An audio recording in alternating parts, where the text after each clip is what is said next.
Welcome out to Bob Sank Stadium, the site for today's playoff semifinal matchup between the defending AAA state champion Huntington Highlanders and the visiting Martinsburg Bulldogs.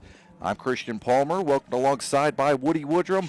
Woody, if you want to be the best, you have to beat the best. These are two of the very best teams that Class AAA has to offer in the state of West Virginia, and we will find out who is the best today. Yeah, you know, the best team in the state has been Martinsburg for many years, and as you just heard Billy Seals say, they consider Wheeling like a second home to them. Huntington, though, would be looking to be the class that is a senior class to get to Wheeling for the third consecutive year, and that's certainly not been done by a lot of schools. We know that Spring Valley pulled that off, getting 3 in a row like that.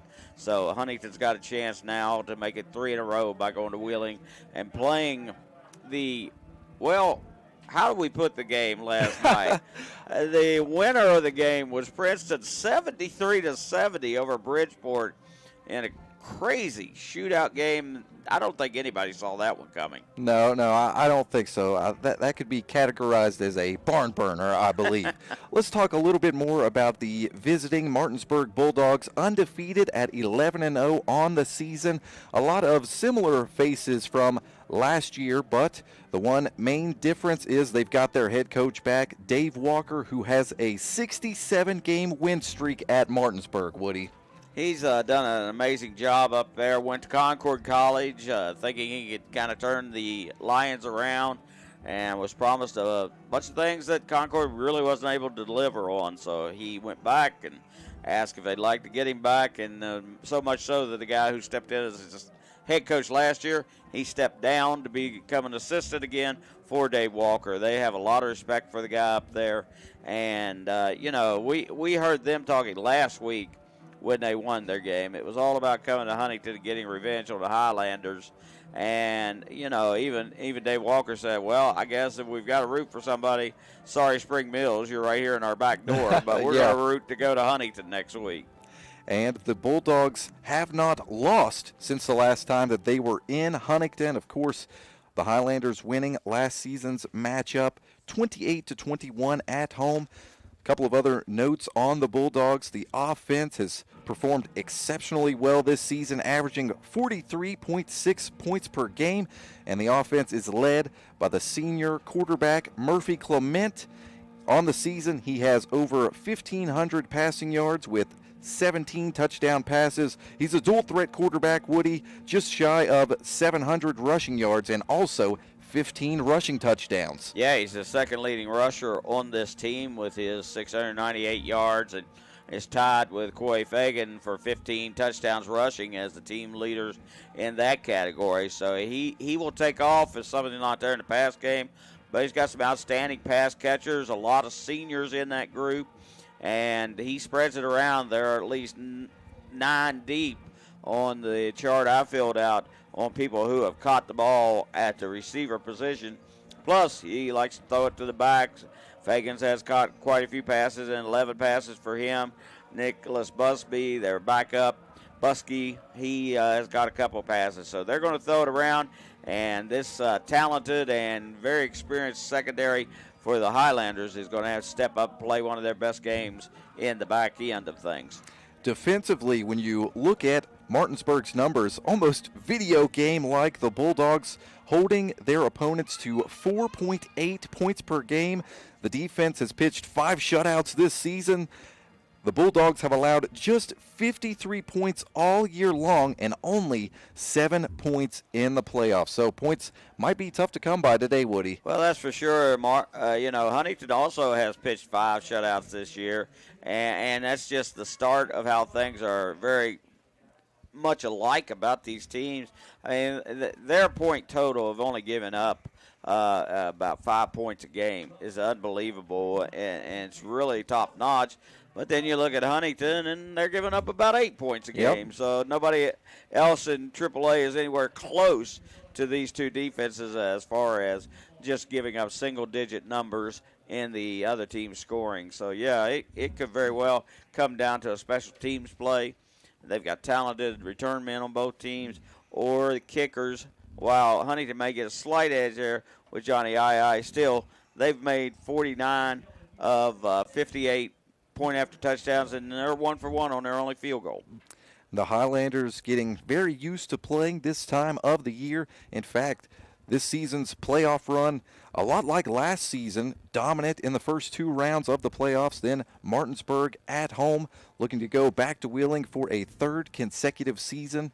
In the first 2 rounds of the playoffs, the Highlanders have outscored their opponents 100-19. Home field playing large in the first 2 rounds. Yeah, they certainly, again, you heard Coach Steele say this, and anybody feels this way. I mean, it's why Marshall had a lot of success in the 1AA days, because they had a lot of home games, and they played them on their field, slept in their own beds.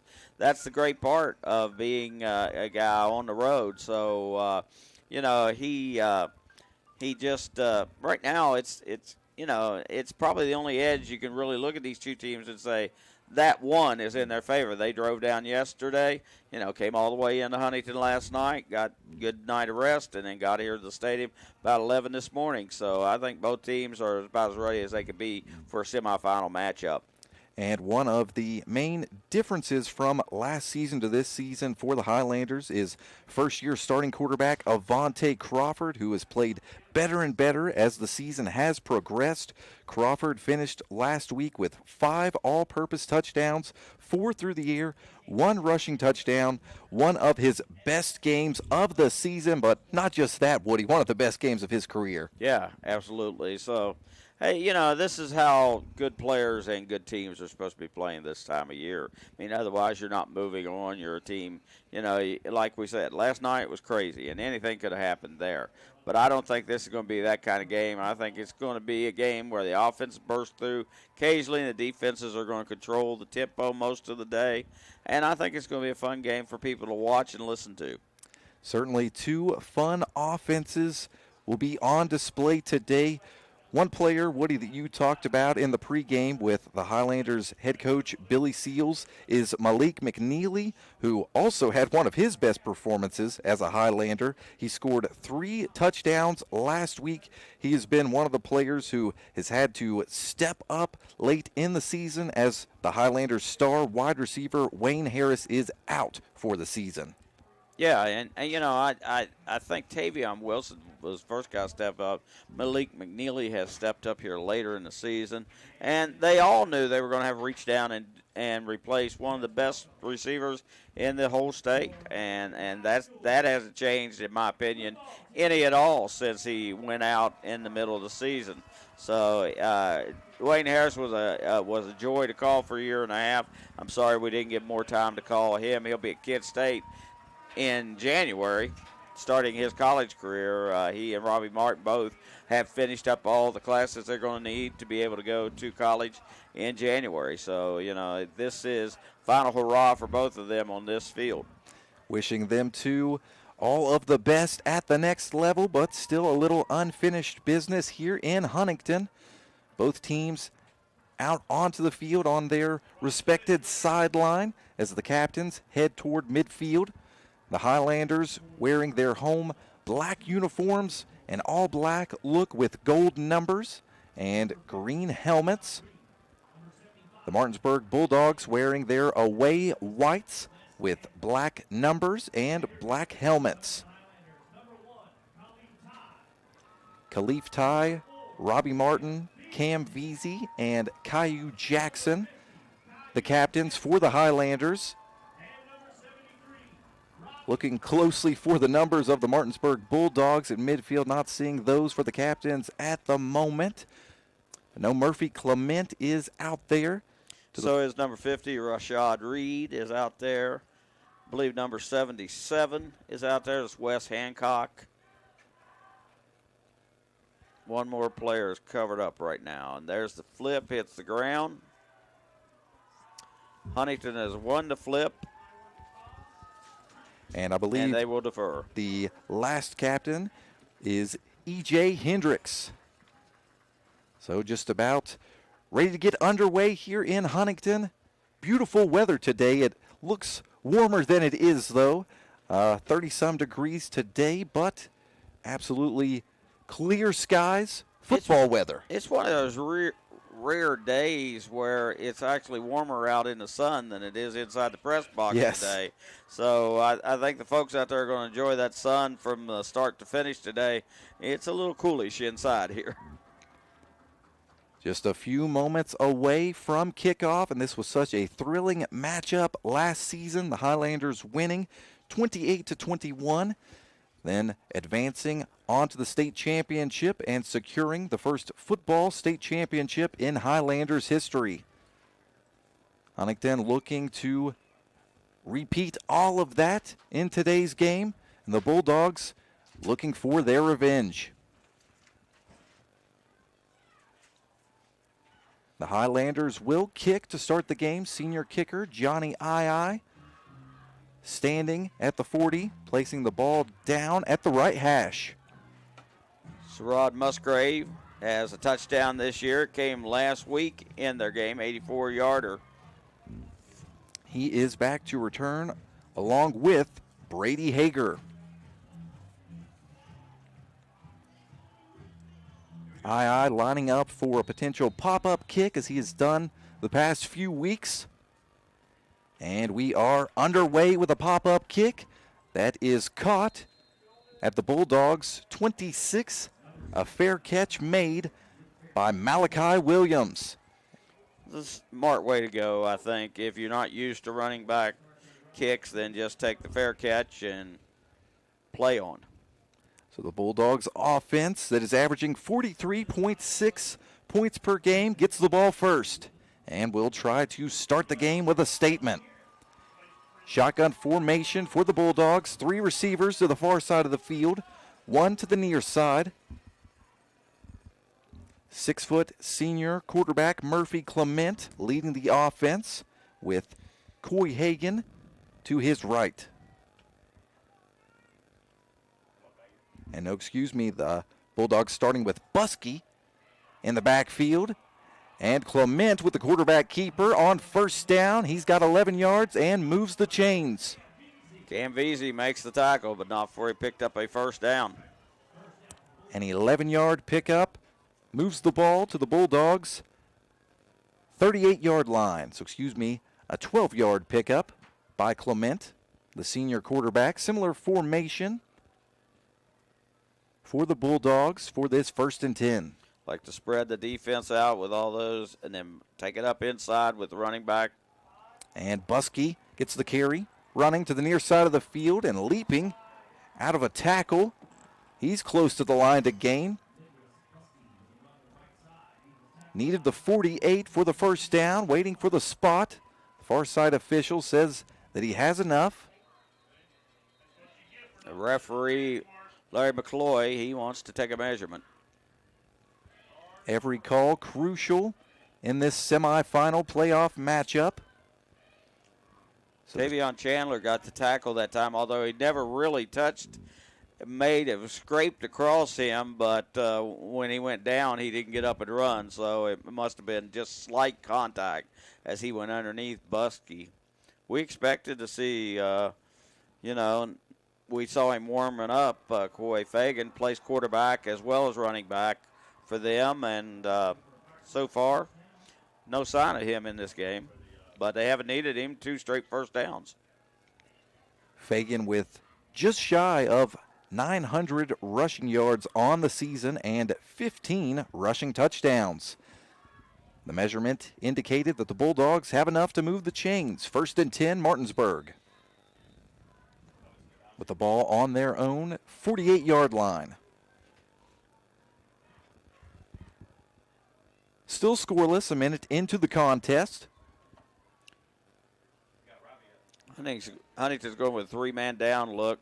Got an extra linebacker in there. 1st and 10. It's a quarterback keeper. And another first down for the Bulldogs as Clement is bumped out of bounds inside the Highlanders' 40.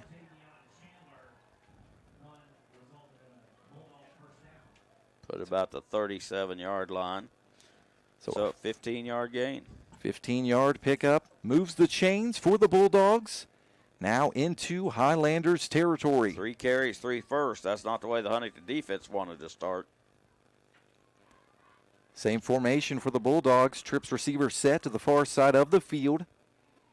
One receiver to the near side, but it's another carry. Buskey getting the ball, and the Highlanders acting like the ball was knocked loose. However, the officials saying that Buskey was down with possession of the football. Got about 5 yards on the gain, 2nd and 5.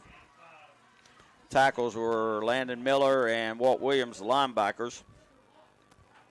2nd and 5 at the Highlanders 32. Over a minute and a half into the contest. The Bulldogs looking to strike first blood. Huntington back to a more traditional 4-man front on defense. Man sent in motion. Clement fakes the pitch, rolls to his right, throws the ball to the middle of the field, and the catch is made by Cash Gideon. He is tripped up near the 20. He's got a first down and more. Just about a 12-yard pickup for the Bulldogs. Nose of the football just shy of the 20-yard line.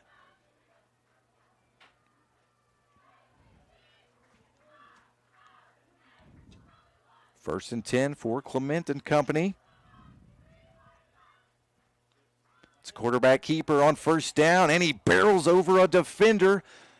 Hard-nosed run by the senior quarterback. He is tripped up near the Highlanders' 12-yard line. So even when you slow him down, he still picks up 8 yards. That's 3 rushes, 35 yards. 2nd and 2 for the Bulldogs. As Martinsburg now begins to take its time, no rush. And I believe that Clement might have just lost his breakfast, Woody. Oh. Clement well, he ran over a player, took a helmet low, but he's going to try to snap it. He is sick, but stays in the game. Hands the ball off. Buskey with the carry. He is hit near the 10-yard line, and I believe he's got enough to move the chains. And first down is the mark. Needed 2, picked up 3. 1st and 10 at the Highlanders' 10-yard line. Yeah, they can get a first down just between the 1 and the flag. Now they're going to put the chains down, so it's 1st and goal. 1st and goal for the Bulldogs.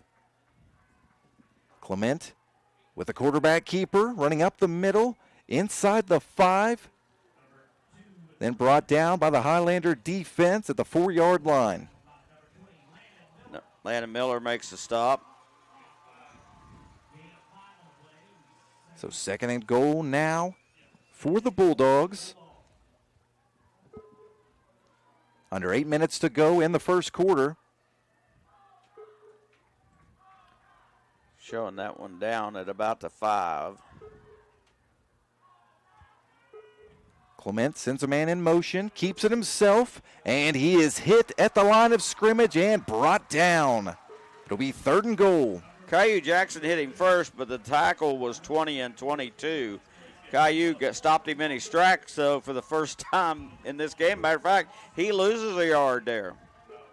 So it'll be 3rd and goal at the 6-yard line. Shotgun formation for Martinsburg.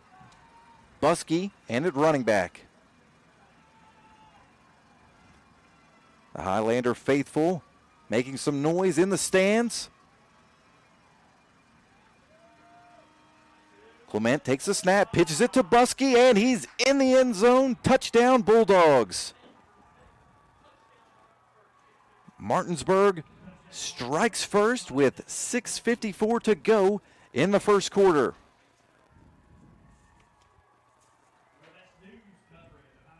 So just how you drew up the start for the Bulldogs, driving right down the field and scoring a touchdown on the game's first possession. Number 80 in for the point after touchdown. The snap is good, the hold is good, the kick is up, and it is good. Yancey with the made PAT. with 6 minutes and 54 seconds left in the first quarter. Martinsburg leads 7-0. We're going to step aside for a short break. You're listening to Huntington High School football on ESPN 94.1 FM and AM 930.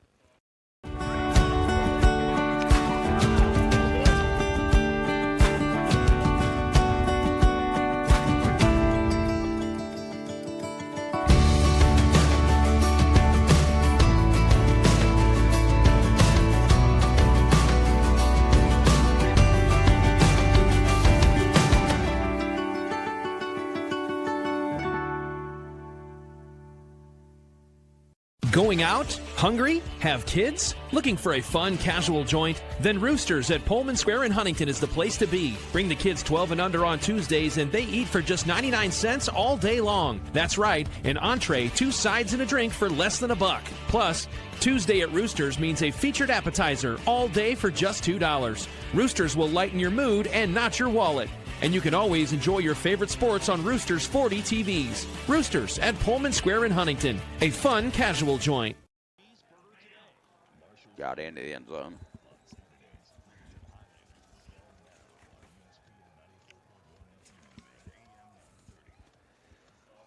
Welcome back out to Bob Sang Stadium, where the Martinsburg Bulldogs lead 7-0. Just about midway through quarter number 1.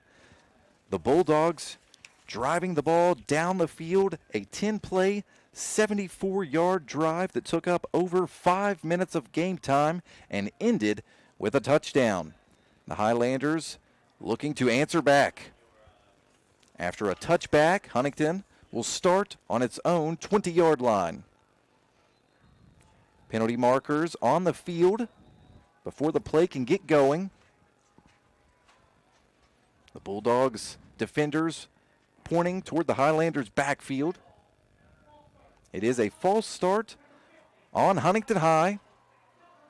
That will back the ball up to the Highlanders' 15-yard line, 1st and 15. Caillou Jackson in there for a little more size at the right guard, replacing Malachi Sellers, was the guy that moved early. So we'll keep an eye on that with the defensive tackle playing a little offense today.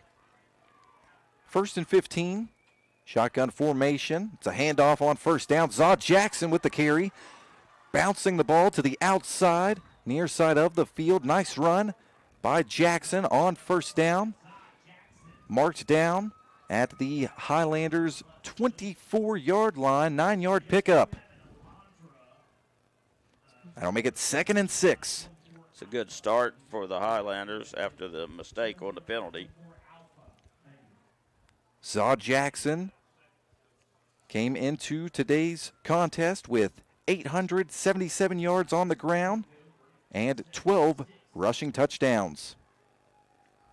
2nd and 6. Wilson sent in motion.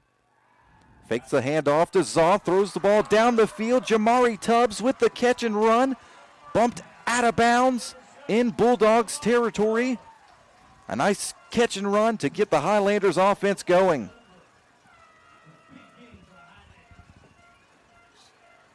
Wilson marked down at the Bulldogs 44. 32 yards on the play.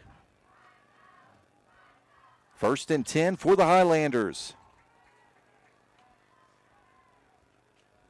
Tubbs, a solid junior wide receiver with 3 touchdown receptions on the year. Crawford hands the ball off. It's Zaw Jackson, who is hit hard and brought down at the Bulldogs' 41-yard line. 3-yard pickup will make it 2nd and 7. Number 58, Will Bass with the hit. He's one of their 2 nose tackles. They go about 285. Bass is 255. Rashid Reed is the other, so they are big up the middle. Yeah, Reed's numbers so impressive. 80 tackles on the season, 22 and a half tackles for loss. 2nd and 7 for the Highlanders. Crawford with a hard count, but the defense does not jump. This time he takes the snap, pitches the ball to the inside. That'll be a pass to Marshall Christus. Christus with a decent pickup. He's going to be a couple of yards short of the line to gain. 5-yard pickup makes it 3rd and 2. Yeah, that's that little tight end pop as he comes through there looking like he's going to take an end around, but cuts it up inside. Was able to get some good yardage on the play. 3rd and 2 for the Highlanders.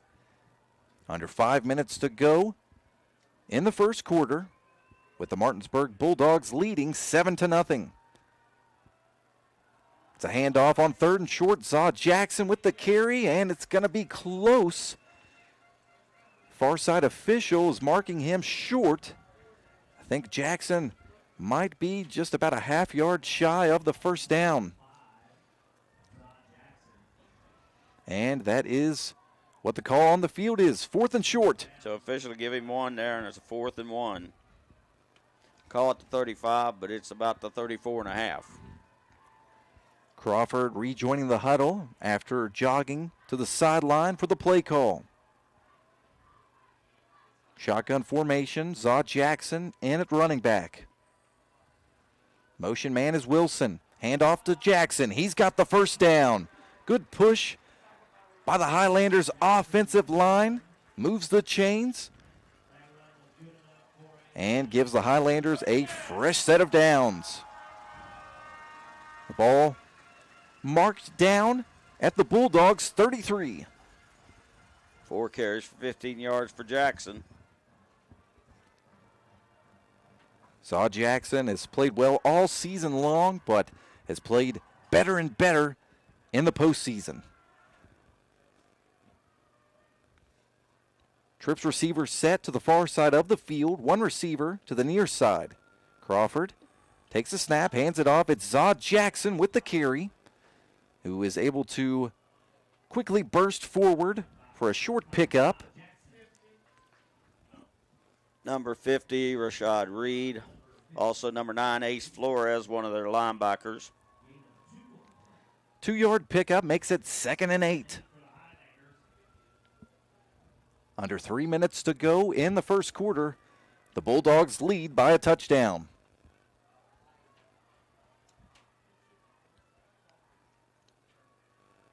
Two receivers to Crawford's left, 2 to his right now. Motion man, 3 receivers to the far side. Crawford, though, looking to the near side, trying to connect with Tubbs, but the pass incomplete, out of bounds. A little contact there between Tubbs and number 4. The cornerback buzzed over, but it looked like it was incidental. Not sure he could have gotten to the ball anyhow. They threw it a little bit long. Yeah, it was just about to say potentially an uncatchable pass, with the ball landing on the near side sideline. Incompletion brings up 3rd and 8. This time, 3 receivers to the near side of the field. McNeely, the lone receiver, to the far side. Crawford drops back, looks for McNeely. Lofting one down the field, and McNeely pulls it away from the defender. Did a great job battling for position to make the catch. He's brought down at the Bulldogs' 6-yard line. Another Highlanders first down, 1st and goal. Yeah, right at the 1-yard line. Well, they let a little pushing and shoving go that time, didn't they? Yes. Those two guys were banging into each other quite a bit. I guess it's closer to the 2 down there, but 1st and goal either way. Call it the 2. Now run heavy formation for the Highlanders, but it's a fake and a throw to Wilson in the end zone. Pass incomplete, but a penalty marker is down. Waiting for the call, but initial indications would say this is on the defense. And, excuse me, it was actually an illegal formation on the offense. So that will back the Highlanders up 5 yards. It's around the 7-yard line now. Still remains 1st and goal.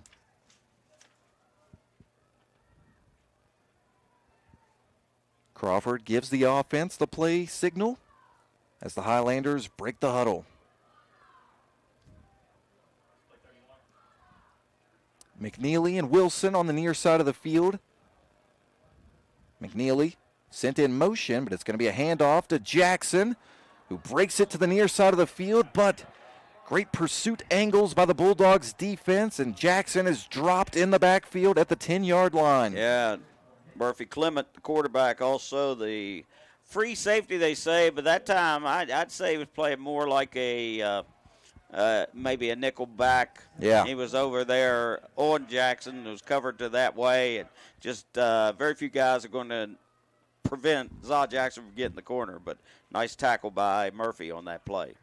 So now it is 2nd and goal at the Bulldogs' 10-yard line. Sheffield, the motion man, Crawford, with some time to pass, throws the ball to Tavion Wilson, who makes the catch while going to the turf. And number 7, Rhodey's back there, Malachi Williams, and he managed to hang on to the ball, though. Nice catch by Wilson as he is marked down at the 4-yard line. Picked up about 6 there. 3rd and goal with 1 minute to go in the first quarter. The Highlanders trail by a touchdown. Direct snap goes to Jackson. He pitches the ball to McNeely, running to the near side of the field and brought down near the 5. It'll be 4th and goal.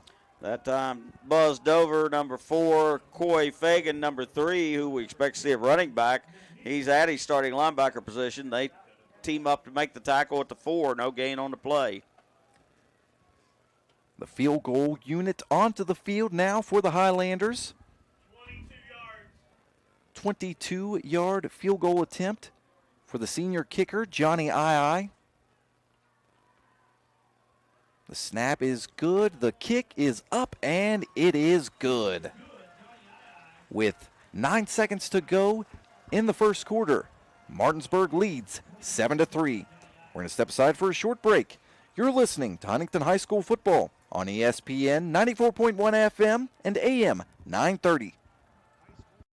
Planning for a funeral is never easy, and selecting the right mortuary can be important. Family owned and operated for over 6 decades, our family has helped other families going through the most difficult time. Chapman's Mortuary and Crematory can help you plan arrangements today or offer a pre-need funeral plan in line with your intimate wishes. And now we provide Huntington's only on-site crematory. Call us for a free consultation. Chapman's Mortuary and Crematory, serving the tri-state for over 60 years. Mr. Cooper, we have an emergency at a middle school.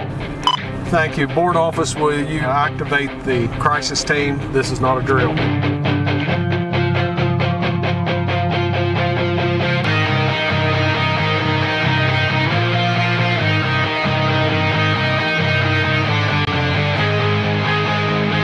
In Cabell County Schools, we are ready, alert, and aware.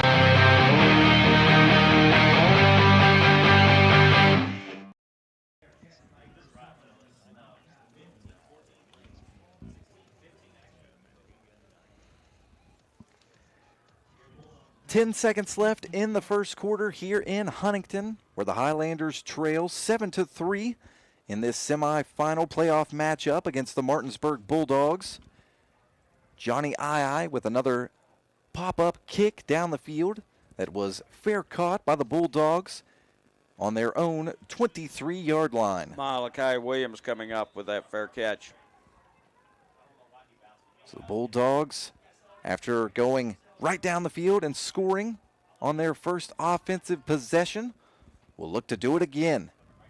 Likely, though, just enough time for 1 or 2 plays before the first quarter concludes. Clement with the quarterback keeper on first down. He will run forward to about the 30-yard line where he is tripped up at the 29, and that will do it for the first quarter of play. After 12 minutes, Martinsburg leads 7-3. We're going to step aside for a short break. You're listening to Huntington High School football on ESPN 94.1 FM and AM 930. Going out? Hungry? Have kids? Looking for a fun, casual joint? Then Roosters at Pullman Square in Huntington is the place to be. Bring the kids 12 and under on Tuesdays, and they eat for just 99 cents all day long. That's right, an entree, 2 sides, and a drink for less than $1. Plus, Tuesday at Roosters means a featured appetizer all day for just $2. Roosters will lighten your mood and not your wallet.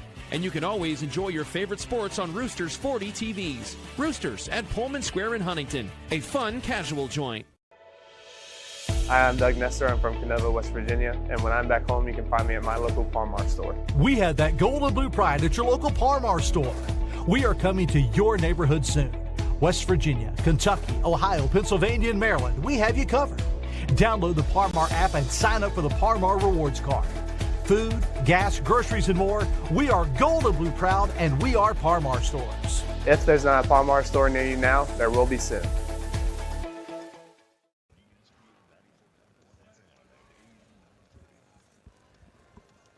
Welcome back out to Bob Sank Stadium for the start of the second quarter. Martinsburg currently leads 7-3 over the Huntington Highlanders, and the Bulldogs have possession of the football. Well, that was a quick quarter, that's for sure. Both teams eating it up with 2 drives each. Huntington ran off 6:44, and then originally on the first score, Martinsburg took 5:06. Other than a couple fair catches and in between, there wasn't really much else going on. Making the most of their possessions, eating up the clock. The only thing the Highlanders wish they could have got in the end zone, but 3 points off of the right foot of senior kicker Johnny Ai brings us to 7-3. The Bulldogs with the ball on their own 29-yard line. Clement sends a man in motion. Hands the ball off. It's a jet sweep to Musgrove, who is upended by Sticks Chandler on the near side of the field. Well, Chandler has certainly been studying his Jackson at the other one. He came in with the same kind of tackle he and Dwayne Harris was always making, and it's a loss of 1 on that stop. 3rd and 5. Brings the ball back to the Bulldogs' 28-yard line. This would be a huge stop for the Highlanders defense if they can get off the field. 3rd and 5. Clement takes a snap, rolls to his right, has some pressure, gets rid of the ball, but right into the hands of Malik McNeely, who walks into the end zone for the Highlanders touchdown. Trying to set up the screen pass there, and they threw it right to the arms. Number 10, who's pretty good at catching it no matter what color the quarterback's jersey is. Yeah, just the guy the Highlanders wanted in that position. The team's leader in receptions, yards, touchdowns. Now has a pick 6 to add to his resume. I'm thinking it was about somewhere between 15, 18 yards still in the run-in.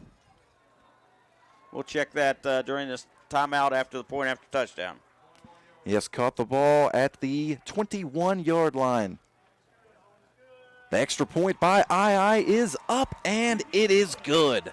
With 11 minutes and 10 seconds left in the first half, Huntington leads 10-7. We're going to step aside for another short break. You're listening to Huntington High School football on ESPN 94.1 FM and AM 930.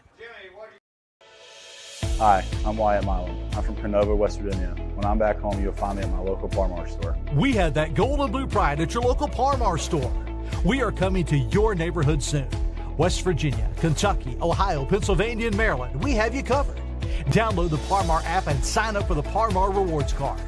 Food, gas, groceries, and more, we are gold and blue proud, and we are Par-Mar stores. If there's not a Par-Mar store near you now, there will be soon.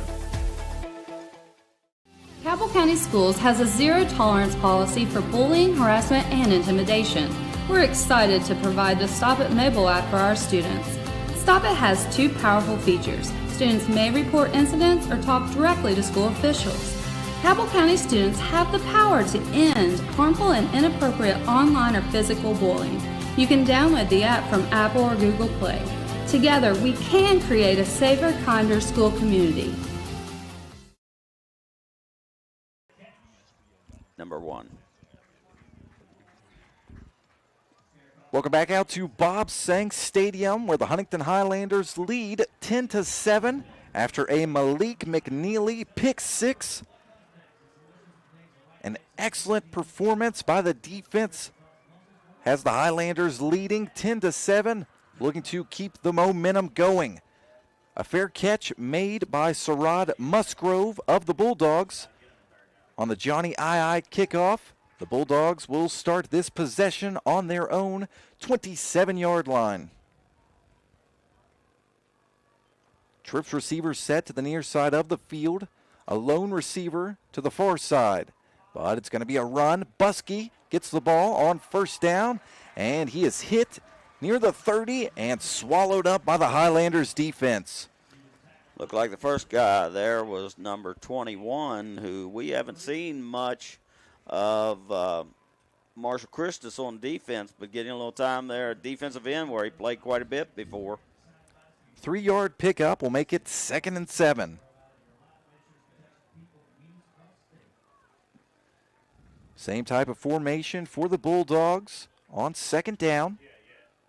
Clement with a quarterback keeper this time, running to his right. And he's going to get close to the line to gain, tripped up and falling right at the first down marker. It's going to depend on the spot. And Huntington probably gets a break on that spot. They marked it all the way back to the 36.5-yard line, but he needs the 37, so we'll call it the 36. 3rd and a half yard to go for the Bulldogs.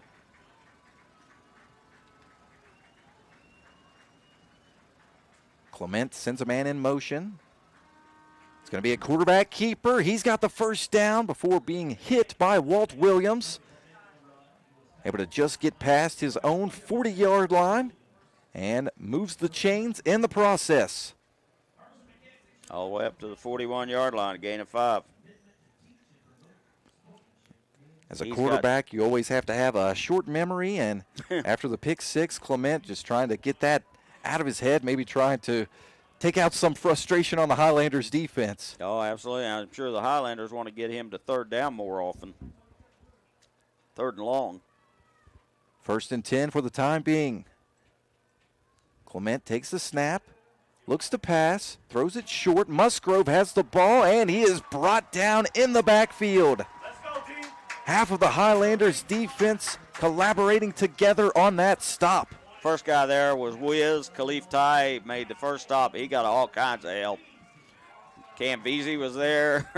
Walt Williams was there. Marshall Christus was there. Loss of 2 back to the 39. So that's going to make it 2nd and 12 for the Bulldogs. As Clement and the offense look toward their sideline for the play signal.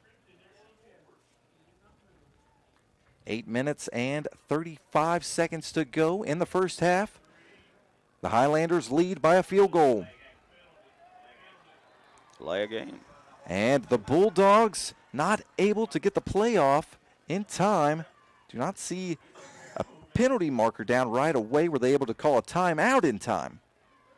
Yes. Yes, a timeout was requested by the Martinsburg Bulldogs. That stops the game clock with 8 minutes and 28 seconds to go here in the first half. The thing that threw most of us off here, though, the back judge has the clock, and he should have thrown a flag unless one of the guys on the far side blew the whistle, because obviously it's the two officials on their side. And I'm not going to say that I know exactly between line judge, heads lineman, field judge, and the rest, side judge of who is where.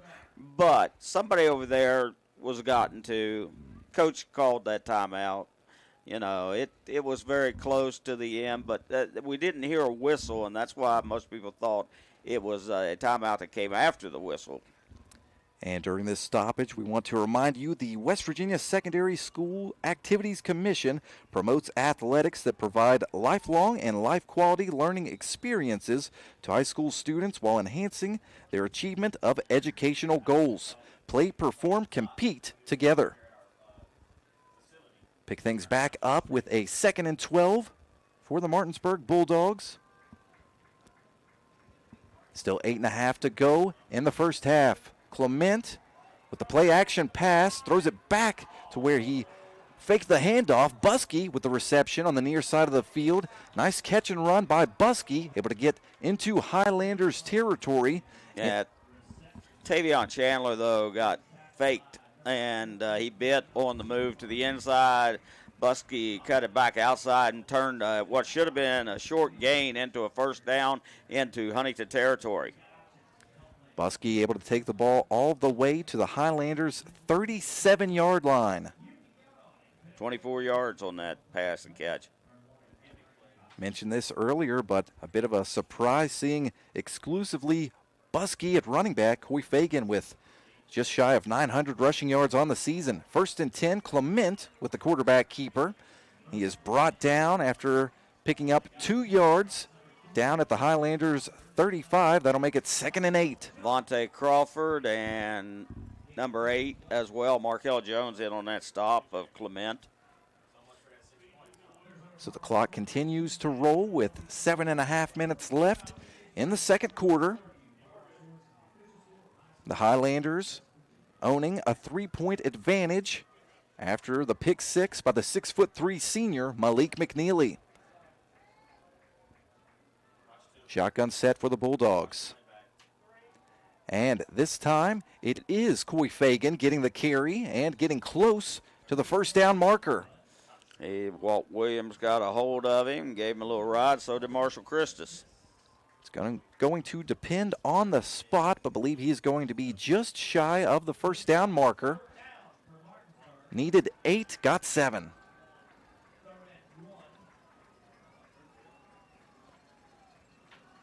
Third and short for the Bulldogs. Fagan remains in the game at running back.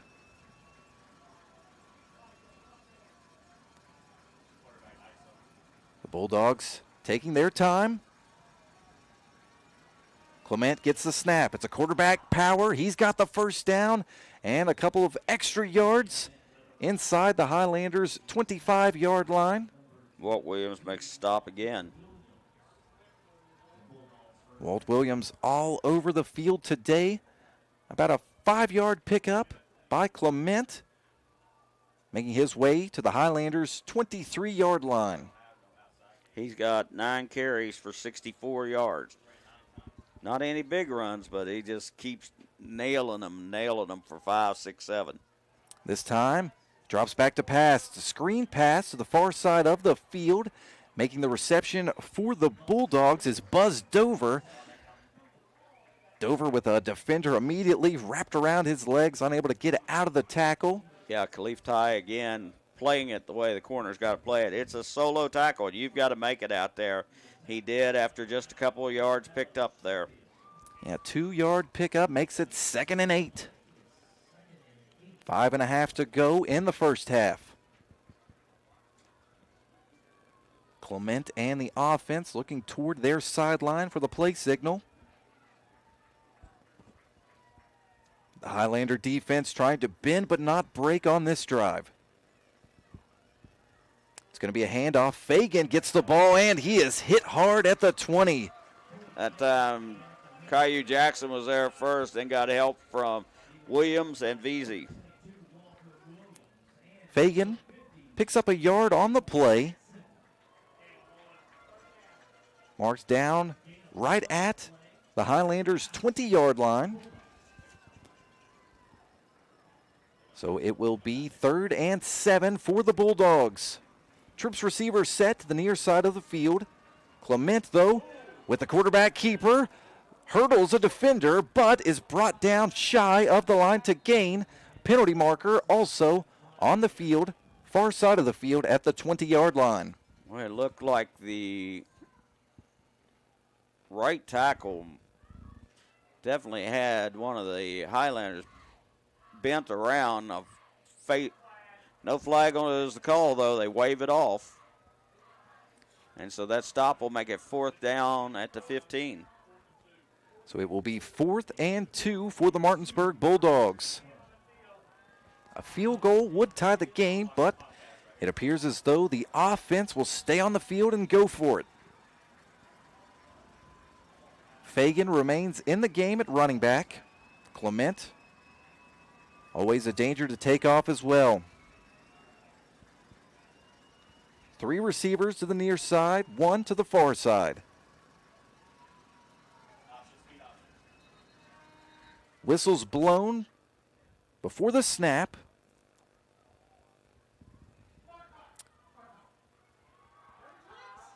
I believe it's equipment problem. An equipment issue Yeah, causing the stoppage. The umpire came in and stopped it immediately. Player goes to the sideline to get it. Whatever it was, mouthpiece out, chin strap not buckled, whatever it might have been. Now they've changed their mind. They're going to kick, looks like.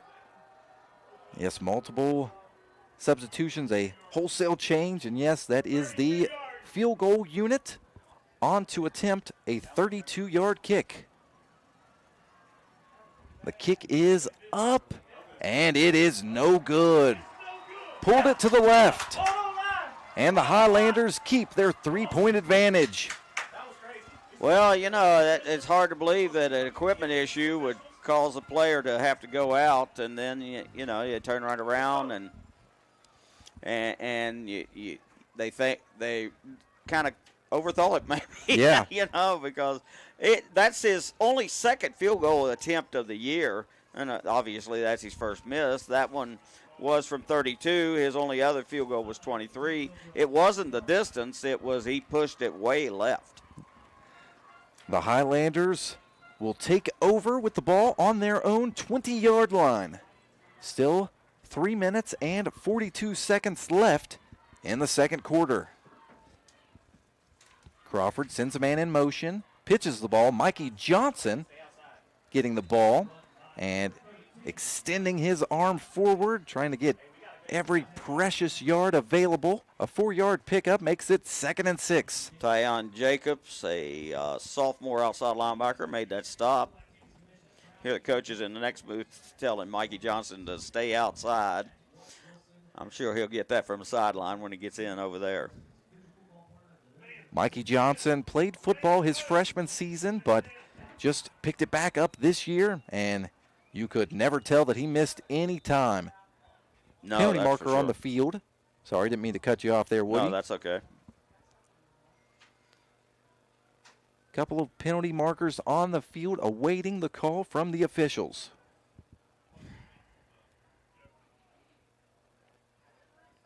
And they will all huddle up and discuss the call. Stops things with 3 minutes and 4 seconds to go here in the first half of play.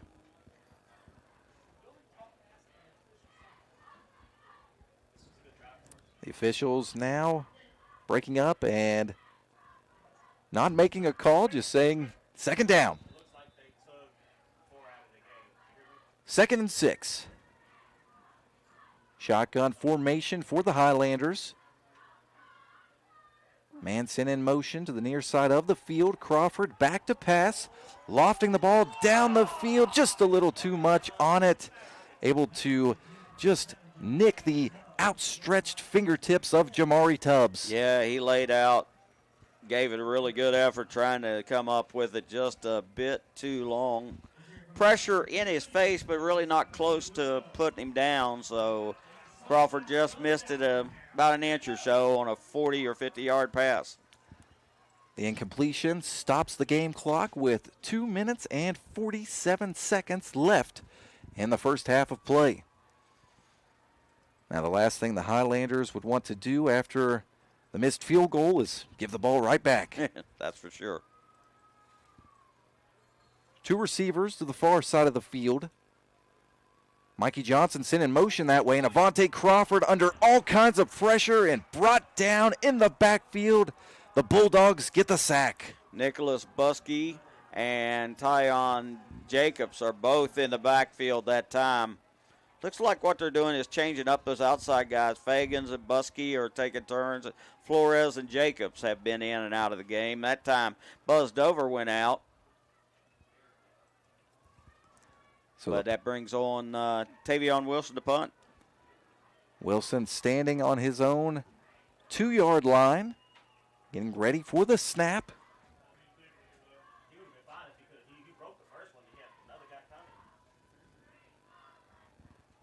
Bit of a line drive kick that takes a Highlanders bounce, scooped up by Musgrove near his own 45. He's able to get into Highlanders territory, and a big collision made on the far side of the field. Nice tackle over there by number 81, Brody Ward, coming up with a stop. Musgrove, a quick, shifty player, just scooped the ball up like a shortstop and then quickly darted up the field. And the Bulldogs will start at the Highlanders' 44-yard line.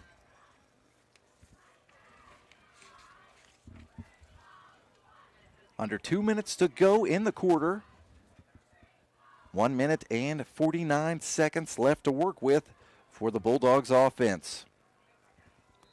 The Highlanders still lead by 3. Our score 10-7.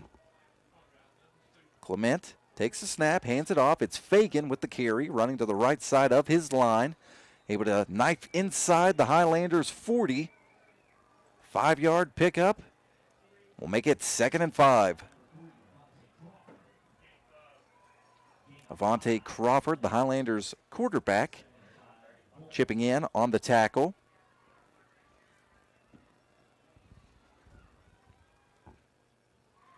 .120 to go. Fagan moves to Clement's right, working as a lead blocker for Clement, who is hit hard at the Highlanders 35, but another penalty marker is on the turf. Big lick there by Crawford on his opposite number. Quarterback on quarterback harm there. Awaiting the call on the flag. It's going to be a face mask on the Highlanders.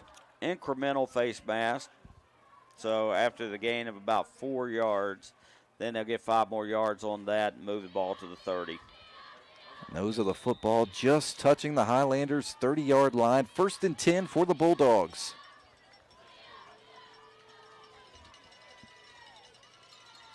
.60 seconds left in the half. Huntington leads by a field goal. Clement with the quarterback keeper. All kinds of room to work with. A good gain to the far side of the field. Bumped out near the 15. Carmela Sheffield in at the corner. Made the tackle that time, but a big gain on 1st down. And they're going to put the ball down at the 15-yard line, I believe.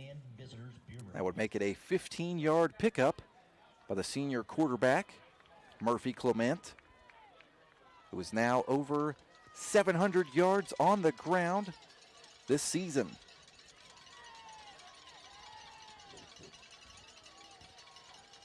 The Bulldogs offense getting set at the line of scrimmage. 3 receivers to the near side of the field. 1 to the far side, but it's another quarterback keeper. Clement with a nice move to the outside, and he is in the end zone. Touchdown, Bulldogs. Murphy Clement with his 16th touchdown rush of the season. Just before the end of the half, that's a tough time to take a score there. Now the Bulldogs will attempt the extra point. Cody Page on for the kick. Snap is good, the hold is good, and the kick is also good. The Bulldogs reclaim the lead with less than a minute to go here in the first half. We'll keep it here for the time in between the kickoff, as just a little bit of action left in the first half of play.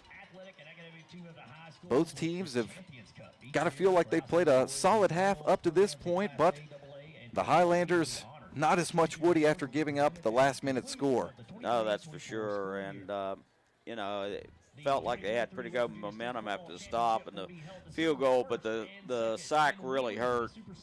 A pair of linebackers driving back 8 yards, and the punt was pretty well done from where it was at, but still, you kick it so far, he picks it up, gets a nice return, then a penalty on top of a couple of big gains by the quarterback again. They just have not been able to figure out how to stop Musgrave. Samuel Collins to kick off for the Bulldogs. Malik McNeely back deep to return for the Highlanders.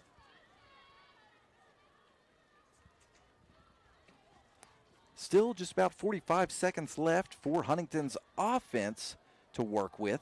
McNeely catches the ball at his own 8. Looks for some blocking But the Bulldogs make the tackle at the Highlanders' 23-yard line. Yeah, not a bad return of 15 yards. Not much time unless they can hit something big. 38 seconds to go. But the Highlanders' offense has been quick strike all season long. Multiple 1-2 play drives. Avante Crawford certainly has the arm and has the targets. 1st and 10 for the Highlanders.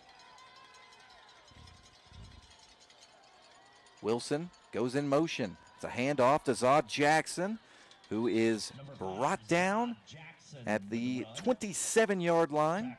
About a 4-yard pickup by Zah. Tackle made by number 5, Nicholas Buskey, and number 7, Malachi Williams. He also alternates there at safety position some with Clement.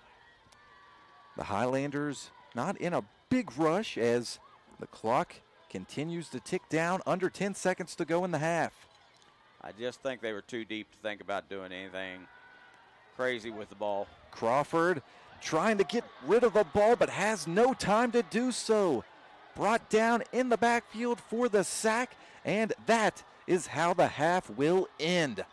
An excellent first half of football, and the Bulldogs lead 14-10. Really just the type of game we expected this afternoon, Woody.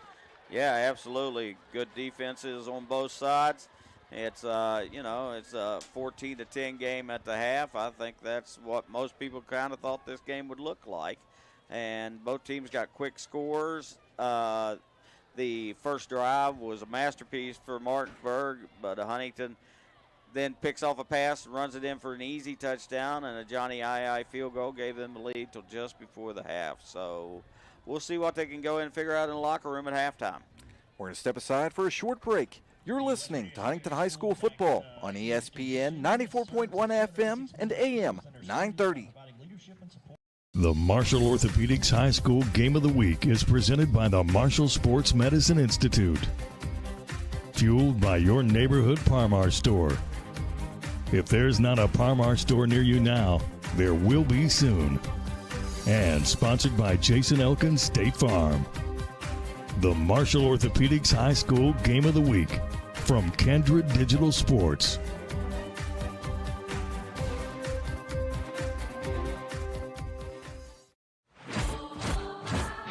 Adventure takes you here, but much of it starts right here in West Virginia, where Toyota has lived alongside hardworking West Virginians for over 25 years, investing over $2 billion in the Buffalo manufacturing plant and bringing in over 2,000 jobs. And that helps fuel the local economy. Thanks for making Toyota the #1 selling brand in West Virginia. See your dealer and start your adventure today. Toyota, let's go places.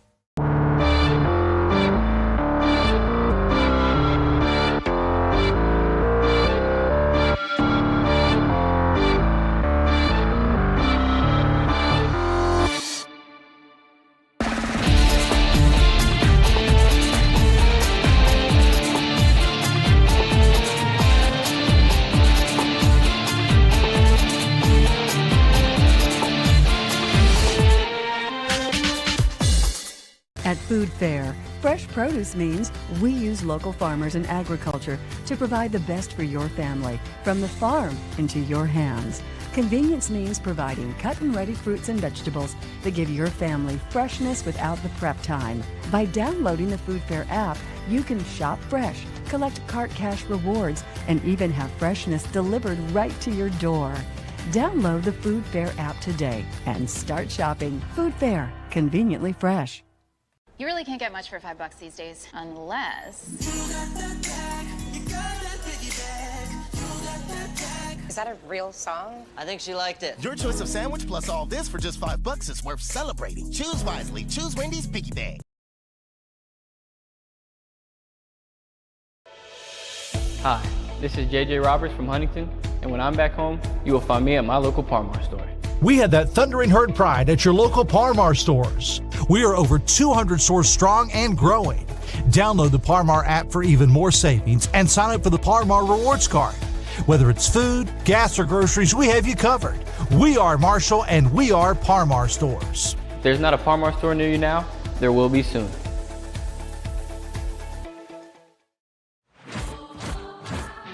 Adventure takes you here, but much of it starts right here in West Virginia, where Toyota has lived alongside hardworking West Virginians for over 25 years, investing over $2 billion in the Buffalo manufacturing plant and bringing in over 2,000 jobs. And that helps fuel the local economy. Thanks for making Toyota the #1 selling brand in West Virginia. See your dealer and start your adventure today. Toyota, let's go places. You really can't get much for $5 these days, unless... Is that a real song? I think she liked it. Your choice of sandwich plus all this for just $5 is worth celebrating. Choose wisely. Choose Wendy's Piggy Bag.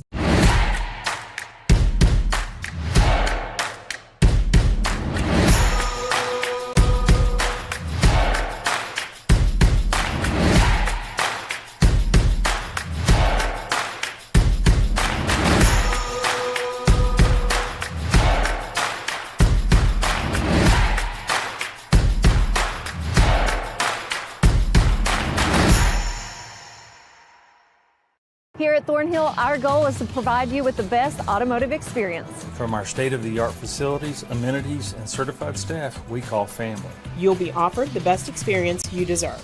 We take pride in our focus for customer care, bringing the best quality and support for all of our customers' needs. What are you waiting for? It's your time to get behind the wheel with Thornhill. Get started now at thornhillautomotive.com. Just tag it at Thornhill, where it's all here for you. US 119 Chapmanville and Logan, WV to Belfry, Kentucky. Goal late in the season after not kicking any in the regular season. The made field goal by Johnny II made the score 7-3. Then Malik McNeely was Johnny on the spot for the Highlanders. The Bulldogs tried to set up a running back screen on offense.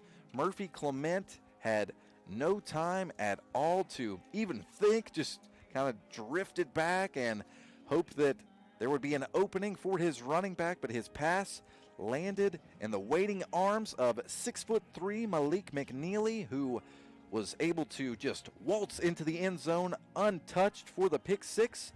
That is the Highlanders' lone touchdown of the half. Johnny II tacked on the extra point, and that made the score 10-7, but the Bulldogs able to answer back late in the first half. Less than a minute to go in the first half, and the Bulldogs got good field position after a quick stop and a decent punt return by Sarad Musgrove. The Bulldogs started on the Highlanders' 44-yard line, and it took Martinsburg just 4 plays to reach the end zone, ended with a 15-yard run to the end zone by the senior quarterback, Murphy Clement. So, Woody, the offenses had some success early, but then we saw these two defenses that have been so good all season long start to make more of an impact on the game. Well, yeah, I mean, the biggest impact probably of the whole game is the 2 sacks of Crawford. The one in the drive that started with 3 minutes to go after the missed field goal by Martinsburg. You know, he's got a 3rd down and 6 at 24. He loses 8 yards on the sack. And that means that Tavion Wilson's punting from the 16. Now, he had a pretty good punt. Got it all the way down to the 42-yard line. 42-yard punt for him. But, unfortunately, then the youngster that's been doing the fair catching on all of the kickoffs, Musgrove, picked it up and ran it for 14 yards and got that into Huntington territory. You add that to 2 plays later, you had a face mask at the end of 13 yards in gains by the quarterback. He picked up 5 and he picked up 8, got 5 on a face mask, and they're at the 30, and back-to-back 15-yard runs, and it's over. And again, as you said as it came out, with 38 seconds, I didn't think Huntington would try anything too crazy, but it looked like they were going to throw it downfield for one shot before the end. But number 15 came flying in as Xerxes Yancey, and, you know, he has some great numbers of stats this year. He has done a tremendous job for them all season long with 7 tackles for loss, 4.5 quarterback sacks. But he just took Crawford down to the ground hard. He had someone that arrived with him, was the other end, E.J. Hendricks, who has a lot of big numbers too, but the Xerxes was the guy on it first, and that was a 10-yard loss there. So Huntington, who had ran the ball fairly well with, running with Zaw Jackson, had been able to run the ball on his first 3 carries. He picked up about 13 yards, but after that, he only picked up 6 more on 4 more carries. They've kind of shut down the running game. 11 carries for just 5 yards because of the 2 sacks, and they've hit 4 of 6 passes, and they've thrown for about 60-some yards, but it's just not enough. You got to be able to run the ball, I think, to make Martinsburg more respect your passes. That'll allow you to go down the middle. I mean, obviously, there have been 2 passes that nearly Tubbs pulled in that could have probably changed all this to be a happier halftime for the Huntington Highlanders. But they do get the ball coming out for the second half, so you need to figure out what you're going to do on that first drive, try to get back in control on the scoreboard. Yeah, great point there. Already looking forward to the second half, but a little bit more halftime to go. We're going to step aside for a short break. On the other side of the break, Woody's got another great halftime interview. This time he's got Tavion Wilson. That to look forward to when we return. You're listening to Huntington High School football on ESPN 94.1 FM and AM 930. The Marshall Orthopedics High School Game of the Week is presented by the Marshall Sports Medicine Institute. Fueled by your neighborhood Parmar store. If there's not a Parmar store near you now, there will be soon. And sponsored by Jason Elkins State Farm. The Marshall Orthopedics High School Game of the Week from Kendra Digital Sports.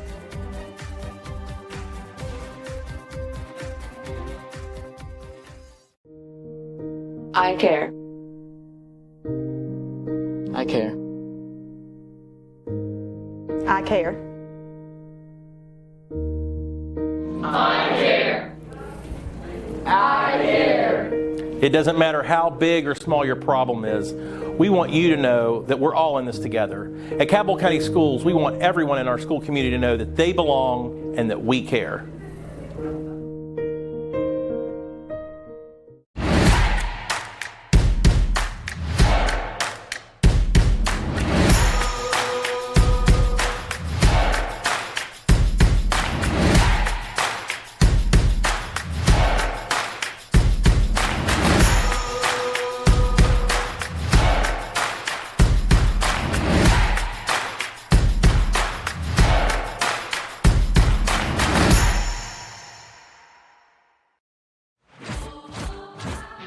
Adventure takes you here, but much of it starts right here in West Virginia, where Toyota has lived alongside hardworking West Virginians for over 25 years, investing over $2 billion in the Buffalo manufacturing plant and bringing in over 2,000 jobs. And that helps fuel the local economy. Thanks for making Toyota the #1 selling brand in West Virginia. See your dealer and start your adventure today. Toyota, let's go places. Planning for a funeral is never easy, and selecting the right mortuary can be important. Family owned and operated for over 6 decades, our family has helped other families going through the most difficult time. Chapman's Mortuary and Crematory can help you plan arrangements today or offer a pre-need funeral plan in line with your intimate wishes. And now, we provide Huntington's only on-site crematory. Call us for a free consultation. Chapman's Mortuary and Crematory, serving the tri-state for over 60 years. Yeah, but the difference is the amount of yardage, which is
You can't get much for $5 these days, unless...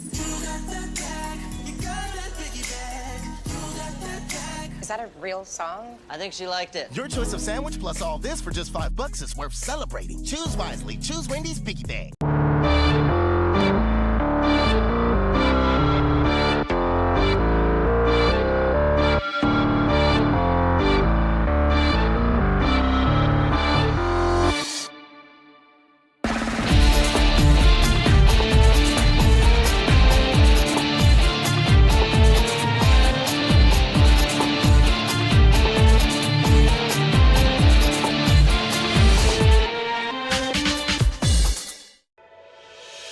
Hi, this is JJ Roberts from Huntington, and when I'm back home, you will find me at my local Par-Mar store. We have that thundering herd pride at your local Par-Mar stores. We are over 200 stores strong and growing. Download the Par-Mar app for even more savings and sign up for the Par-Mar rewards card. Whether it's food, gas, or groceries, we have you covered. We are Marshall and we are Par-Mar stores. If there's not a Par-Mar store near you now, there will be soon.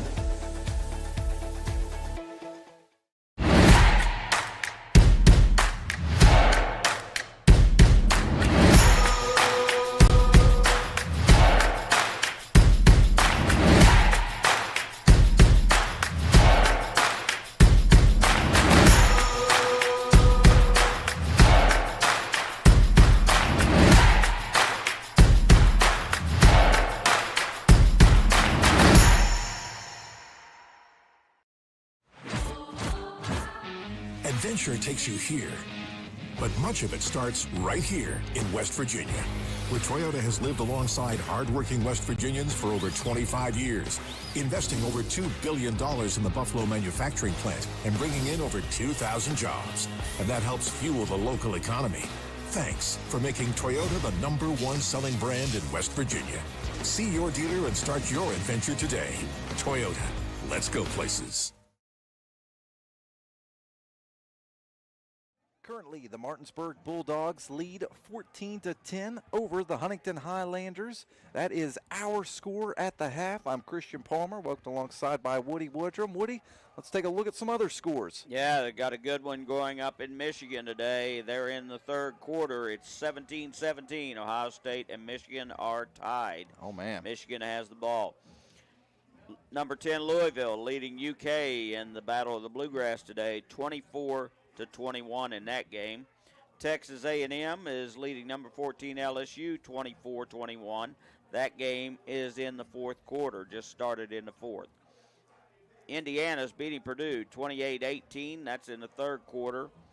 In the fourth quarter, it's Sam Houston State beating Middle Tennessee 16-13. Also in the fourth, Connecticut beating UMass 25-6 in that game. Duke beating up on Pitt today, 27-13. UCF trying to get that sixth win of the year, leading Houston 27-13. That game is in the fourth quarter.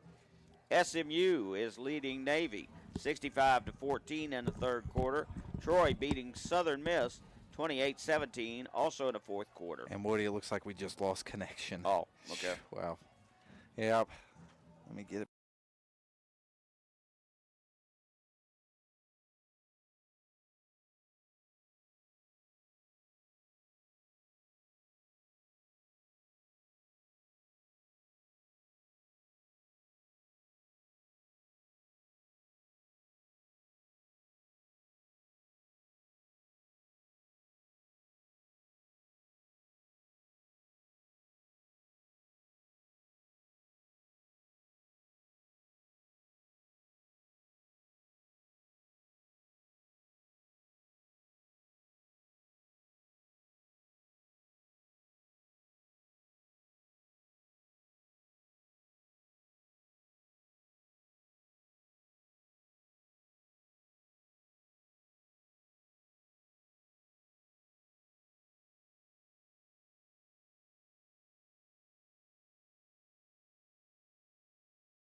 Welcome back out to Bob Sank Stadium, where the second half is just about to begin. Martinsburg with the lead at the half, 14-10 over the Huntington Highlanders. The winner of this contest goes on to the state championship. The Highlanders will get the ball to start the second half. Malik McNeely back to return. Samuel Collins for the kickoff. It's a high boot end over end down the field. Caught by McNeely at his own 6. Picks up some blocking. Nice return by McNeely. Able to get close to the 30. Really nice job there. Oh, by the way, we got a couple of updates for local fans. Michigan now leads Ohio State late in the third, 24-17. Louisville and Kentucky are tied, 24-24. Couple of great games going on today, whether it be in college football or this one right here, an excellent high school football matchup. 1st and 10 for the Highlanders with the ball on their own 29-yard line. Saw Jackson gets the carry on first down, brought down pretty much right at the line of scrimmage. Yeah, one of his offensive linemen actually ran into him trying to get a block on Xerxes Yancey here on the outside and actually took Zaw down for no gain. The Highlanders did have a pick 6 in the first half, but the offense really not able to get going in the first half of play. Jocelyn Page, I still have your credit card up here in the 2nd and 10 for the Highlanders. Shotgun formation. McNeely and Wilson to the near side. Crawford takes a snap, looks that way, hits McNeely over the middle. It was brought down at the 35-yard line. That's a 6-yard pickup. That'll make it 3rd and 4. I'm sorry, 3rd and 4 for the Highlanders. Over a minute into the third quarter, the Highlanders looking to march the ball down the field and retake the lead. 3rd and 4. Wilson, the motion man, to the far side of the field. Whistles blown before the ball was snapped. Mouthpiece. An equipment issue for the Highlanders offensive lineman, Robbie Martin. It's number 75 jumps up to get in. Colin Gadd, we saw him play last week. He's a 6', 235-pound freshman. And Avante Crawford going right to his new left tackle, making certain he knew the play call. Crawford gets the snap, throws the ball, hits Sheffield for the first down. Carmelo Sheffield with the reception for the Highlanders. The 5'8" senior wide receiver moves the chains. Yeah, the number 7 was fairly excited about making the tackle. Malachi Williams like he had done something really great, but it was already a 7-yard gain. 1st and 10 for the Highlanders, ball on their own 42-yard line. Pistol formation. Jackson in at running back. Crawford fakes the handoff to him, throws it down the field looking for Tubbs, but good coverage on the outside by buzzed over. Well, they certainly have targeted Tubbs a lot today, and he's caught one pass. It was the opening catch of the game on a 2nd down. He caught for 32 yards, hasn't been able to pull it in again, so he's been targeted now 3 times in a row for an incompletion.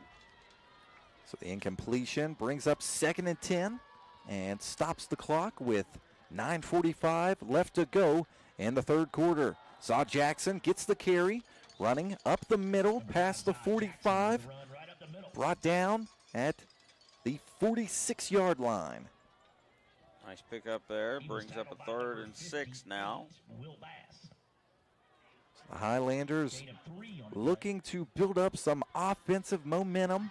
Had the defensive score in the first half, but the offense not playing as we've grown accustomed to this season. No, and I think Martinsburg has a lot to do with that. I mean, certainly. You know, they've given up 10 points today. They only were averaging giving up 4 on all opponents. So Martinsburg could be saying the same thing about its defense. And a completion made near midfield. Tavion Wilson making the reception, but he is going to be short of the first down marker. Yeah, it leaves them about a yard and a half short of the pickup. It's at about the 49-yard line of Martinsburg. Needs to get to the 48. So now it is decision time for the Highlanders. Appears as though Huntington High will go for it.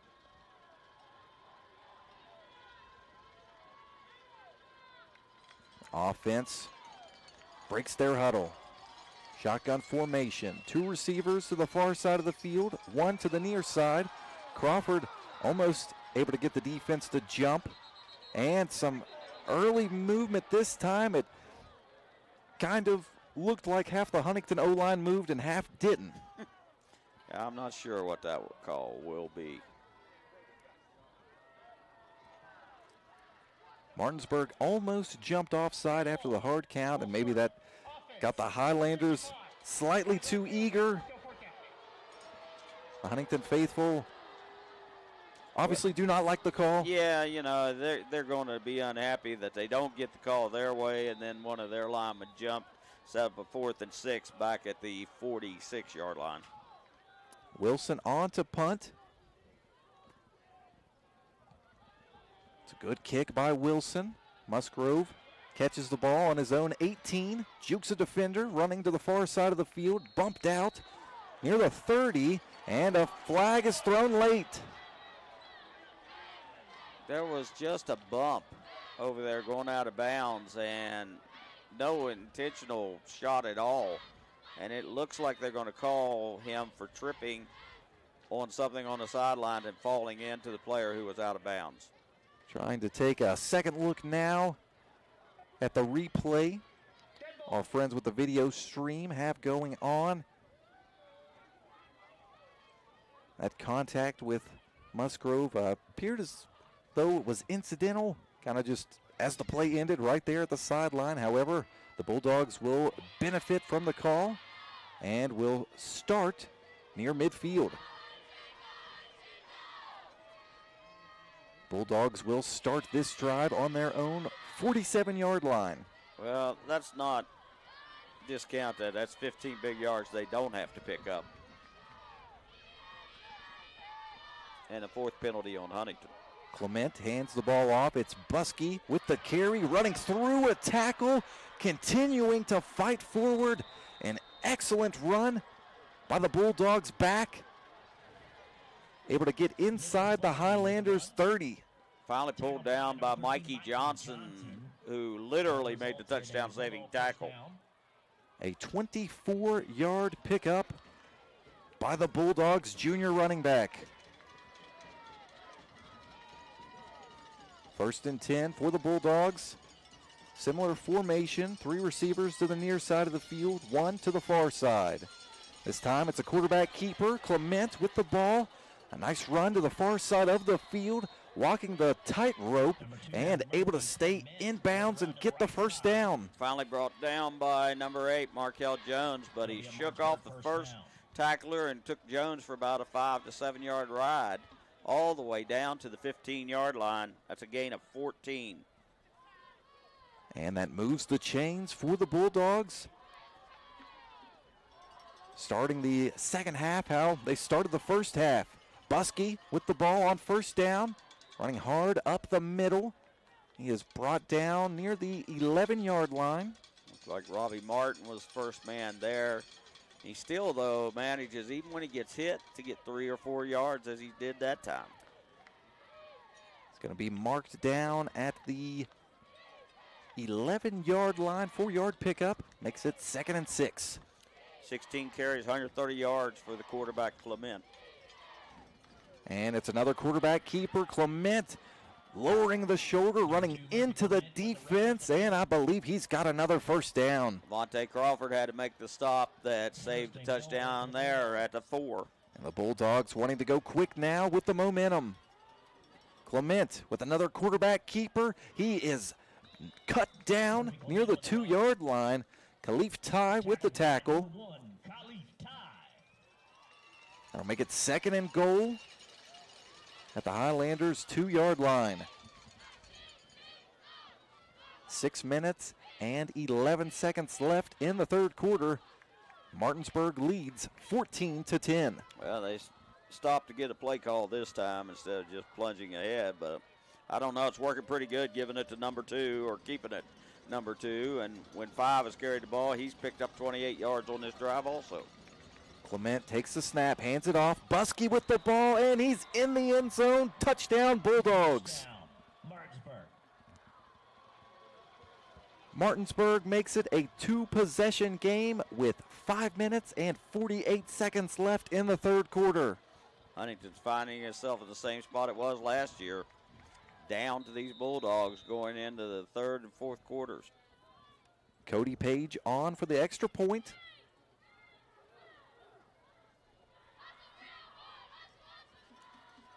Snap a little high, but the kick is good. Kick is good. With 5 minutes and 48 seconds left in the third quarter, Martinsburg leads 21-10. We're going to step aside for a short break. You're listening to Huntington High School football on ESPN 94.1 FM and AM 930. You can't get much for $5 these days, unless... Is that a real song? I think she liked it. Your choice of sandwich plus all this for just $5 is worth celebrating. Choose wisely. Choose Wendy's Piggy Bag. Hi, I'm Tarambas Patrick from Charleston, West Virginia, and when I'm back home, you'll find me at my local Palmar store. We have that gold and blue pride at your local Palmar store. We are coming to your neighborhood soon. West Virginia, Kentucky, Ohio, Pennsylvania, and Maryland, we have you covered. Download the Palmar app and sign up for the Palmar Rewards Card. Food, gas, groceries, and more, we are gold and blue proud, and we are Palmar stores. If there's not a Palmar store near you now, there will be soon.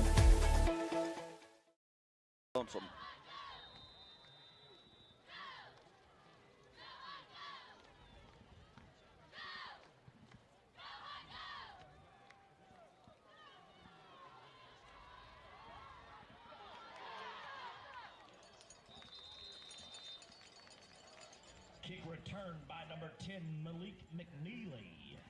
Midway through the third quarter here in Huntington, and the Highlanders trail by 11. Our score 21-10 in favor of the Martinsburg Bulldogs. Pretty good return that time of 21 yards, but guess who made the tackle?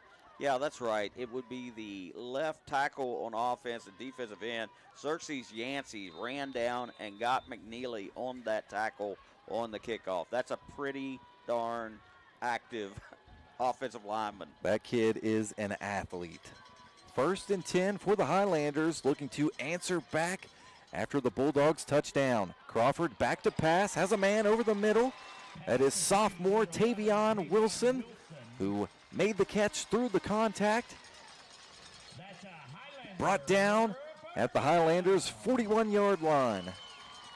Well, that's a first down they needed to get a little confidence going. About a 15-yard catch and run by the sophomore wide receiver. Empty set for Crawford. Takes the snap, pitches the ball forward to Marshall Christus. Christus able to pick up a couple of yards on the play, about a 2-yard gain. That'll make it 2nd and 8. By number 58, Will Bass. Gain of 2 on that play. 5 minutes left in the third quarter. The Highlanders trail by 2 scores.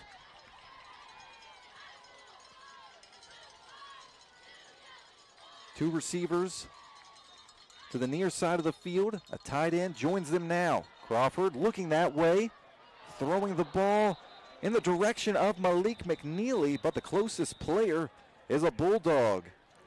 Yeah, you know, there's a flag down near midfield, but there were 2 receivers in the same spot, and that brought 3 defenders into that. They're very lucky that wasn't picked off by number 7. Still awaiting the call on the penalty marker. It is a penalty on the Bulldogs, defensive holding. Their first of the day. And that will give the Highlanders a free first down. 4 for -20 on the Highlanders. Now 1 for -10 on Martinsburg. The officials discussing things over before placing the ball down. You'd think you would take that from where the ball was spotted.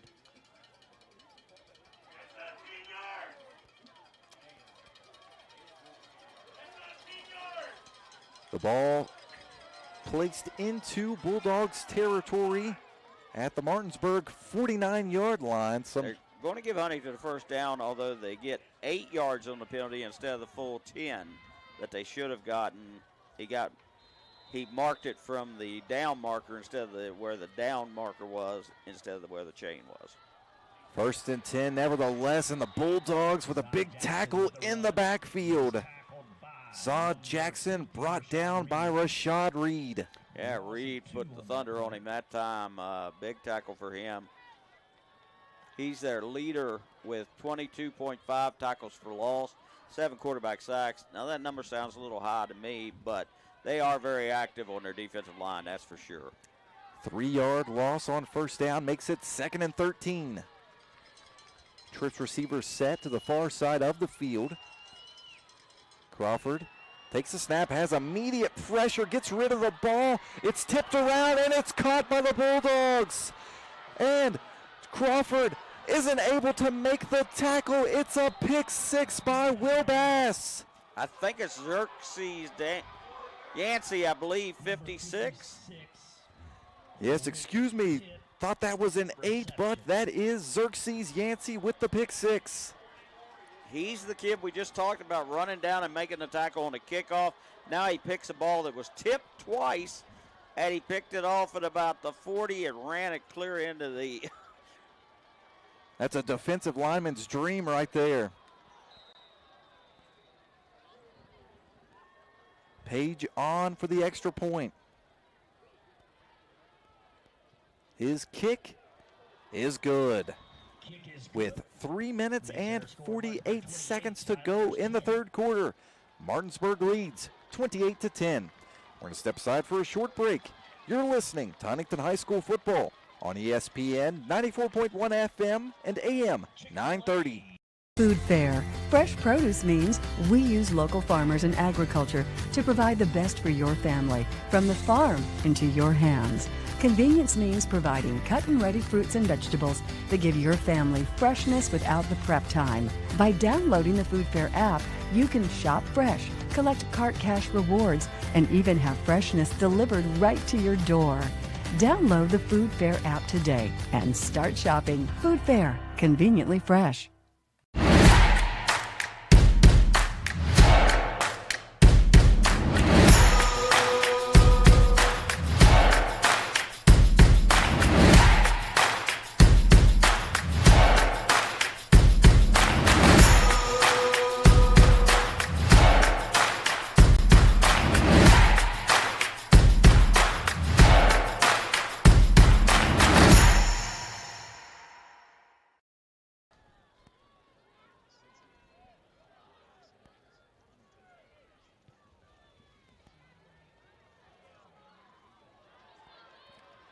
Malik McNeely with the kick return, starting at the 1-yard line, and he's got a lot of blocking. A convoy of blockers near midfield, cuts back inside, finally brought down, but not until he was able to make his way into Bulldogs territory.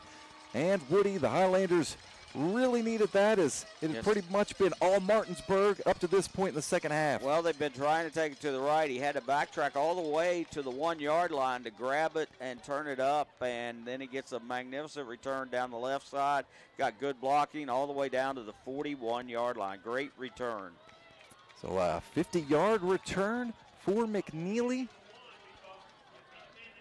The 6'3" senior doing it all today. Had a pick 6, contributing on special teams.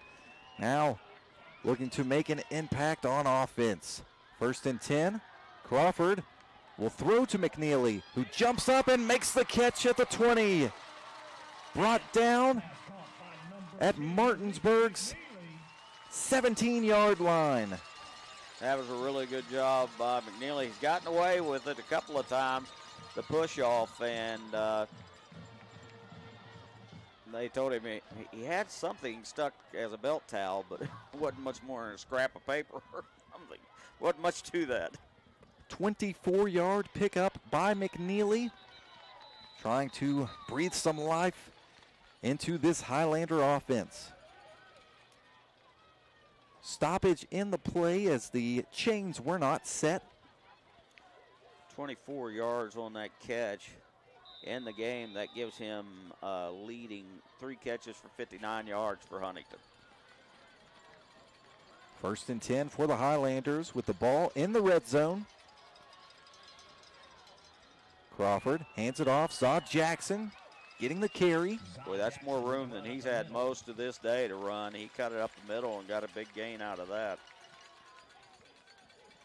About a 5 to 6 yard pickup. We'll call it 5. That'll make it 2nd and 5. He has been stuck. He got 19 yards on his last carry of the first half, and since then he'd go forward and go back, go forward and go back. Similar formation for the Highlanders. Crawford takes the snap, has time to pass, and has Wilson in the end zone. Touchdown, Highlanders. Well, we talked about late in the first half how quickly this team could score. Right there is a perfect example. A 12-yard touchdown pass from Crawford to Wilson, and the Highlanders cut the lead down. It is a 12-point advantage at the moment. Aye on for the PAT.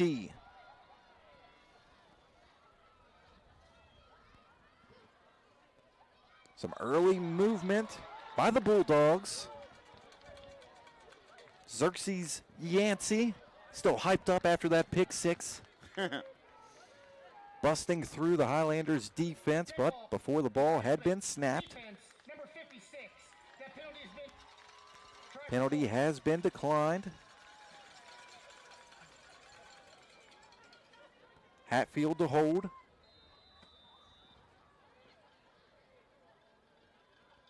High snap, but Hatfield able to get it down, and II converts. With 2.5 minutes left in the third quarter, the Highlanders trail by 11. We're going to step aside for a short break. You're listening to Huntington High School football on ESPN 94.1 FM and AM 930.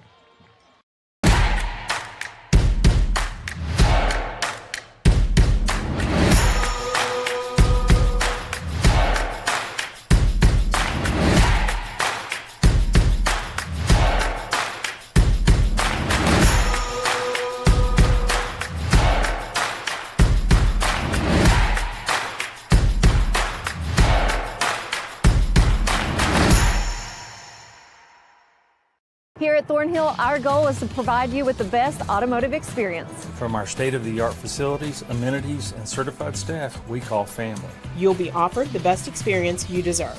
We take pride in our focus for customer care, bringing the best quality and support for all of our customers' needs.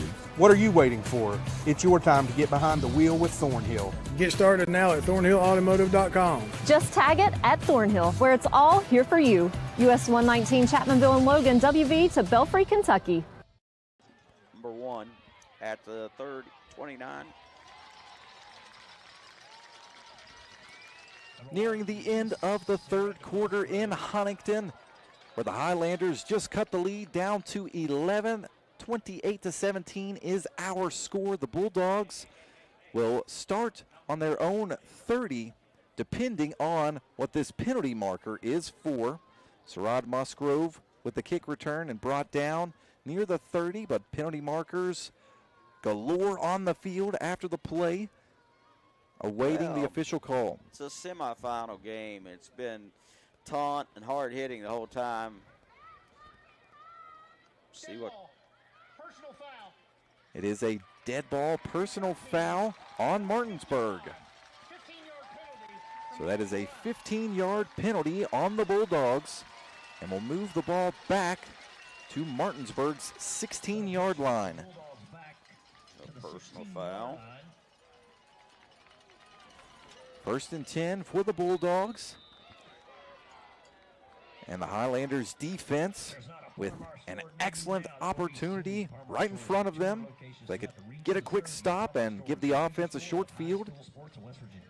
Clement hands the ball off to Buskey on first down, who just continues to keep his feet chopping and running forward, picking up about 5 yards on first down.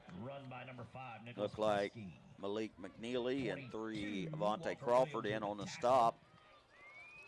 It was exactly a 5-yard pickup. That'll make it 2nd and 5. 57 yards on 8 carries for Buskey. He has ran the ball well today. 1 minute and 40 seconds left in the third quarter. The Bulldogs continuing to ground and pound. Murphy Clement, the senior quarterback, running forward for a Bulldogs first down. Walt Williams pulls him down, but he gains 10 yards. Murphy Clement, a dual threat quarterback to the truest of its definition. 17 touchdown passes coming into this game, 15 rushing touchdowns. Although we haven't seen any of that passing attack, really. He's hit 4 or 5 with the interception for 36 yards. It's been very pedestrian. Great point there, Woody. Really just the quick hitters for Clement today. But this time he drops back to pass, throws the ball over the middle. We just about spoke that one into existence, but the pass lands incomplete. Yeah, just long. He was looking for Kyrie Bunny and appeared as though had him for just a moment, but the ball leading him just a bit too far up the field. The incompletion brings up 2nd and 10 and stops the game clock with just over a minute to go here in the third quarter.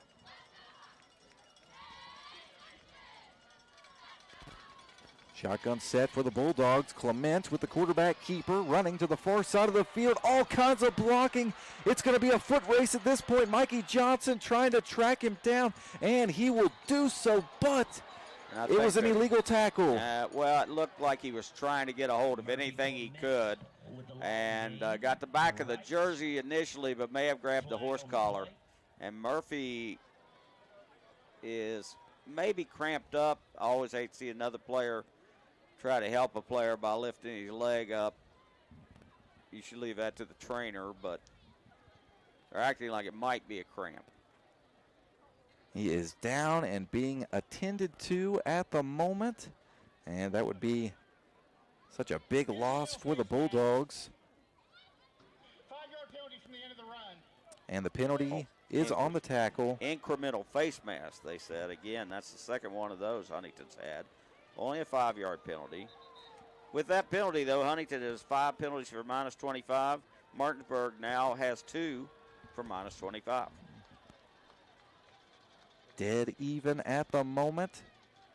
Clement able to make his way to the Bulldogs sideline with a limp. So it should be 1st and goal. They're going to mark it at the 7. And Coy Fagan now in at quarterback. I guess that was half the distance. And it's going to be a quarterback keeper, and Fagan barrels his way into the end zone. Touchdown, Bulldogs. Huntington had a good answer, and so do the Bulldogs. They come right back with 40 seconds left in the third quarter. Coy Fagan has done a tremendous job running the ball all season long. That's his 16th touchdown rush of the season. Yeah, so amazed that we haven't seen him more today. Although Buskey's ran the ball very well, 8 carries for 57 yards. And I know what they're trying to do is rest one player from playing defense or one player playing offense, try to give them some time to catch their breath. The extra point by Page is good, and Martinsburg leads 35-17. We're going to step aside for a short break. You're listening to Huntington High School football on ESPN 94.1 FM and AM 930. The Marshall Orthopedics High School Game of the Week is presented by the Marshall Sports Medicine Institute. Fueled by your neighborhood Parmar store. If there's not a Parmar store near you now, there will be soon. And sponsored by Jason Elkins State Farm. The Marshall Orthopedics High School Game of the Week from Kendra Digital Sports.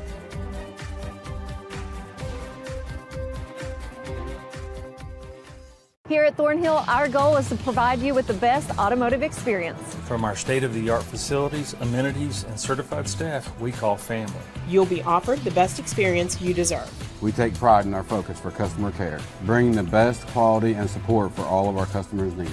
What are you waiting for? It's your time to get behind the wheel with Thornhill. Get started now at ThornhillAutomotive.com. Just tag it at Thornhill, where it's all here for you. US 119 Chapmanville and Logan, WV to Belfry, Kentucky.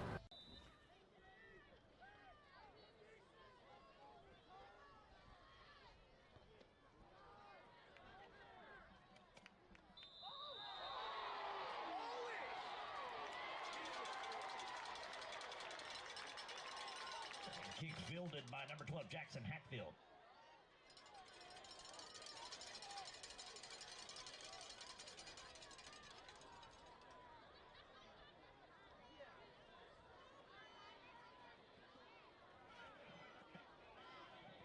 Dead ball.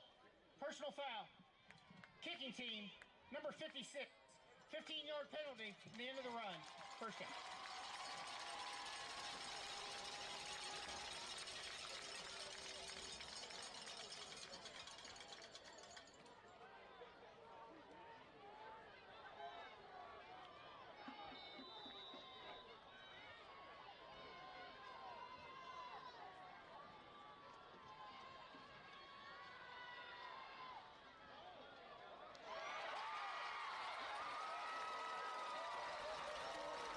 Going here, and the Highlanders with a big play. Mikey Johnson with the catch and run all the way to the Bulldogs' 12-yard line. 38-yard pitch and catch, and Mikey bobbled it before he pulled it in as he was tackled right at the 12-yard line. Huntington had taken the ball on a fair catch, and then there was a late hit by number 57 of Martinsburg, gave him the ball at midfield, and they jumped in and took advantage right away. The Highlanders looking to strike quick. Crawford sends a man in motion. That is Mikey Johnson, and he will hit Mikey Johnson in the flat, or tried to do so, but the pass just a little too high. Well, the ball was way high for Mikey, and he was hit. There wasn't anything bad about that. Number 7 just coming up and playing defense on him, and Malachi Williams, so incomplete. And that stops the clock with 7.8 seconds left in the third quarter. The Highlanders really could use a score before the quarter ends. That way, none of the precious time in the fourth goes off the clock before the next Huntington score. Want to go ahead and cut away at this advantage as quickly as possible.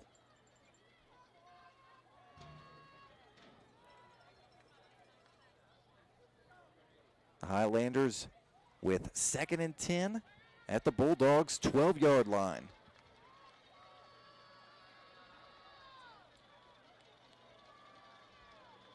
Offense getting set at the line of scrimmage. Still got plenty of time. They didn't start the play clock until Huntington broke the huddle. Crawford sends a man in motion, fakes the pitch, throws the ball to the middle of the field looking for McNeely, but the pass is broken up. Great job by number 1, Sarah Musgrove. Knocked it away from McNeely as he was going to the ground to try to pull it in. So that will bring up an extremely crucial 3rd and 10 with just over 2 seconds left in the third quarter.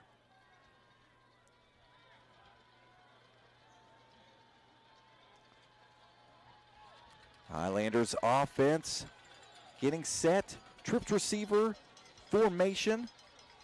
3 to the near side. Crawford looking that way, but has immediate pressure, and he is slung down in the backfield. Number 5, first one there was blitzing linebacker Nicholas Buskey.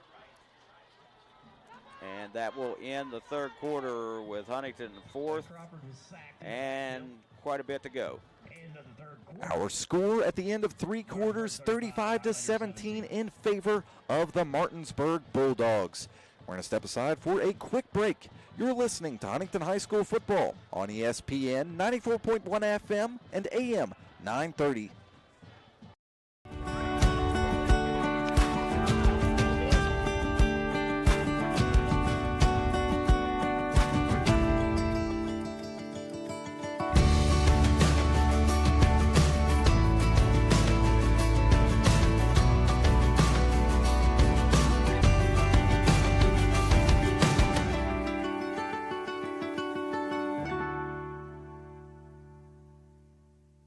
Going out? Hungry? Have kids? Looking for a fun, casual joint? Then Roosters at Pullman Square in Huntington is the place to be. Bring the kids 12 and under on Tuesdays, and they eat for just 99 cents all day long. That's right, an entree, 2 sides, and a drink for less than $1. Plus, Tuesday at Roosters means a featured appetizer all day for just $2. Roosters will lighten your mood and not your wallet. And you can always enjoy your favorite sports on Roosters 40 TVs. Roosters at Pullman Square in Huntington. A fun, casual joint. Staff. I can never see it in the press box. The fourth quarter just about to begin here in Huntington with a 40-yard field goal attempt by Johnny II, but he might have just gotten a little assistance by the Martinsburg Bulldogs. Some early movement up front and penalty markers down on the turf. Well, if he goes back 5 yards, he can tie his record-tying field goal of a week ago. 45 yards was a record for the playoffs, but instead he'll have a better shot from now coming up from 35. II certainly will not complain at the 5 free yards. The right-footed senior lining up the 35-yard field goal attempt. Hatfield to hold. The kick is up, and it is good. II remains perfect this year. Perfect on the season. But now there's a penalty. Number 50 came crashing through, and I think maybe roughing the kicker or running into the kicker. Penalty marker certainly down in the area where you could expect that to be the call. Still awaiting the official word. The officials talking with Billy Seals, the head coach of the Highlanders. So they say the field goal is good, and it was a penalty after the play. So they'll probably get to kick off midfield, I would guess. So we will keep it here in the moment in between the kickoff. The Highlanders able to get that field goal, and that brings it back down to a 2-possession game, 15-point advantage for the Bulldogs. But I know Captain Obvious here, the Highlanders defense really needs a stop right now. Yeah. December 1st and 2nd in Wheeling. Super 6 presented by Toyota to feature the Class AA title game on Bulldogs offense has been running the ball with great efficiency all day long. When you've got a mobile quarterback along with 2 very good running backs, hey, that's the recipe to do just that. Yeah. II placing the ball down on his own 45.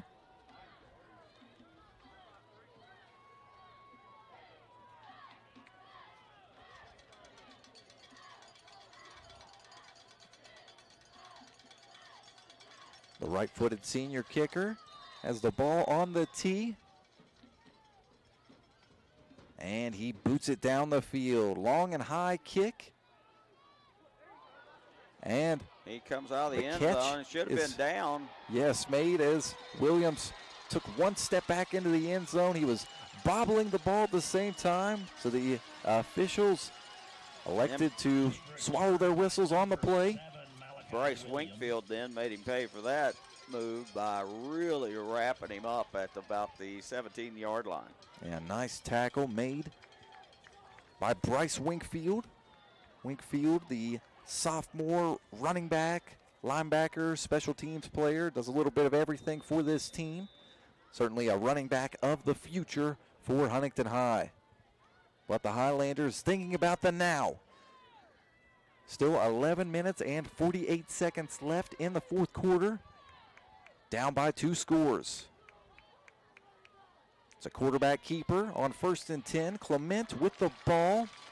And he is brought down near the line of scrimmage. Yeah, Cam Veazey makes a stop. And he's still very slow to get up. No gain on the play. That'll bring up 2nd and 10. Substitution made for the Highlanders as Zod Jackson exits. Jamari Tubbs replaces him.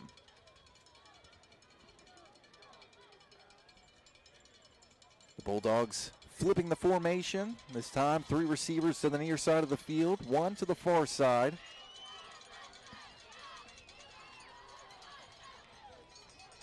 Not much time on the play clock. The Bulldogs just get the snap off. Clement rolling to his right, lofting the ball down the field. Musgrove unable to make the catch. Had the ball in his hands, but bobbled it and dropped it. The incompletion will bring up 3rd and 10. So Huntington wanted a quick stop. One good defensive play away from forcing a punt. I'm really surprised they've left Clement in there. I mean, he's obviously in some pain.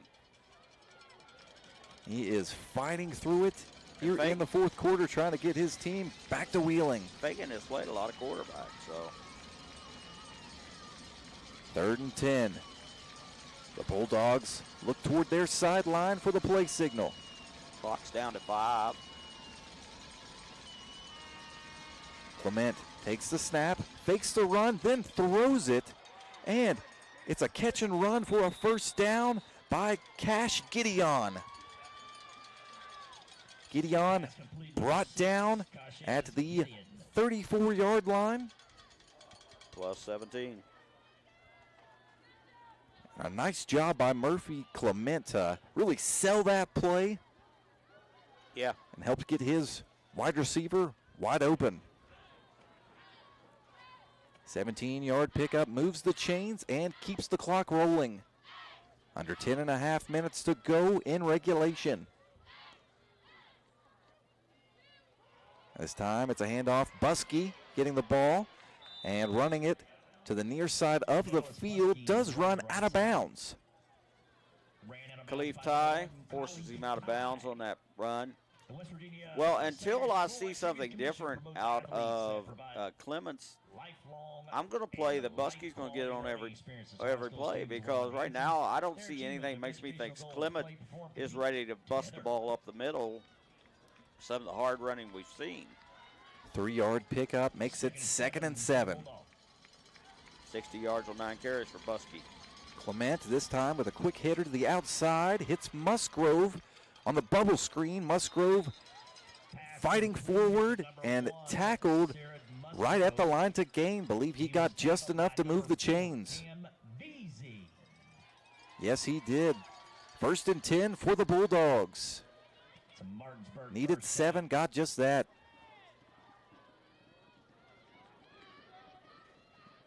Nose of the football just shy of the Bulldogs' 45-yard line. And Martinsburg now letting the clock be its friend. I guess they trust Clement to get him there, but he's still got to play a game next week. And he's going to get the quarterback keeper this time, running right through the defense for the first down. Finally brought down at the Highlanders' 39-yard line. It's a Martinsburg first down. Clement continuing to show perseverance in this 4th quarter, a little bit banged up, but he is the senior quarterback leader of this offense and producing when they need him the most.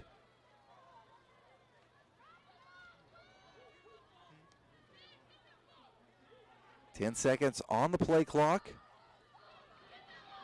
The Bulldogs get set at the line of scrimmage. 9 minutes left in the ball game.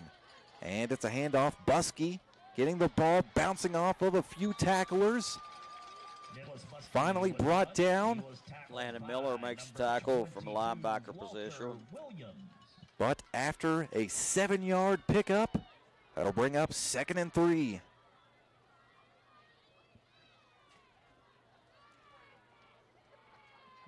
Second and 3 for the Bulldogs. 2nd and 3 with the ball on the Highlanders' 32-yard line, under 8.5 minutes to go in regulation. They don't really care whether they score or not here. It's still a 2-touchdown game, and that's 2 touchdowns plus a 2-point conversion somewhere along the way.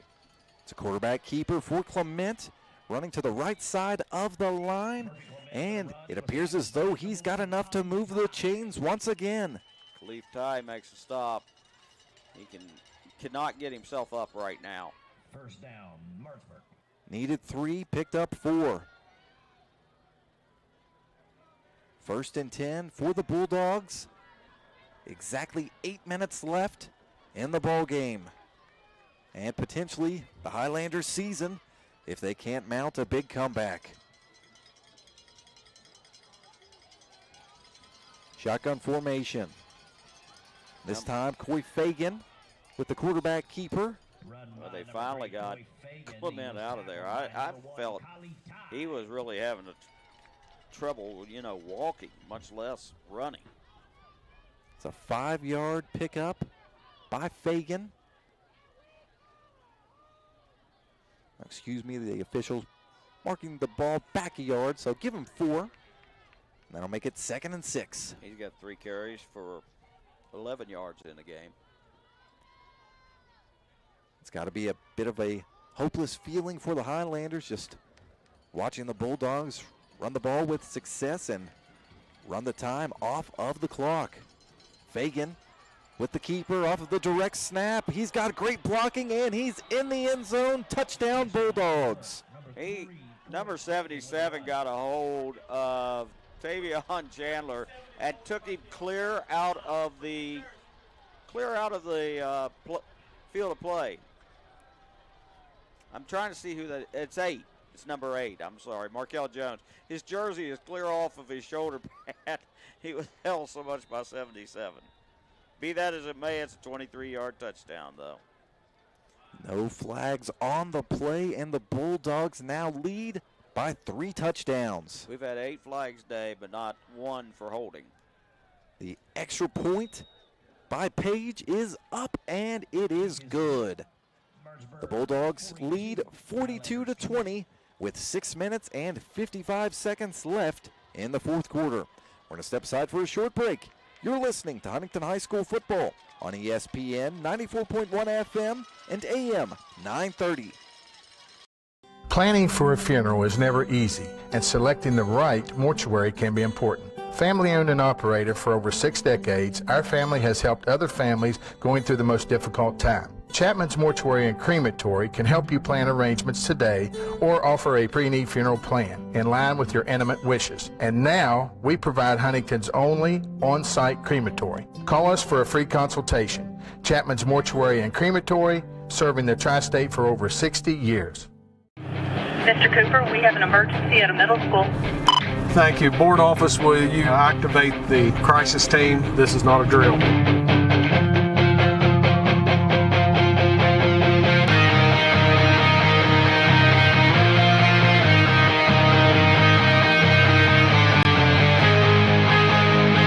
In Cabell County Schools, we are ready, alert, and aware.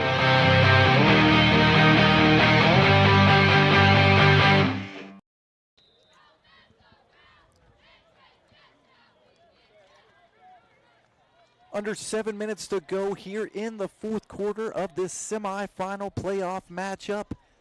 And the Martinsburg Bulldogs taking a firm grip on this game and leading by 22 points. Our score 42-20 with 6:55 to go. You know it's really going well for you when you kick it towards the sideline and the ball takes one more hop and hops inside the pylon instead of going out of bounds. It just, Malik McNeely did the right thing even though his last return was 50 yards, but it looked like they were going to be at the 35, and then they weren't. Perfect bounce for the Bulldogs has the Highlanders starting on their own 20-yard line. Now the clock showed 0 on the play clock. I don't think that can be right. No, they are getting that fixed back up as we speak. Yeah, the back judge, I believe. The officials talking things over. The Highlander offense eager to resume play and try to get a quick score, get Huntington back in this ball game.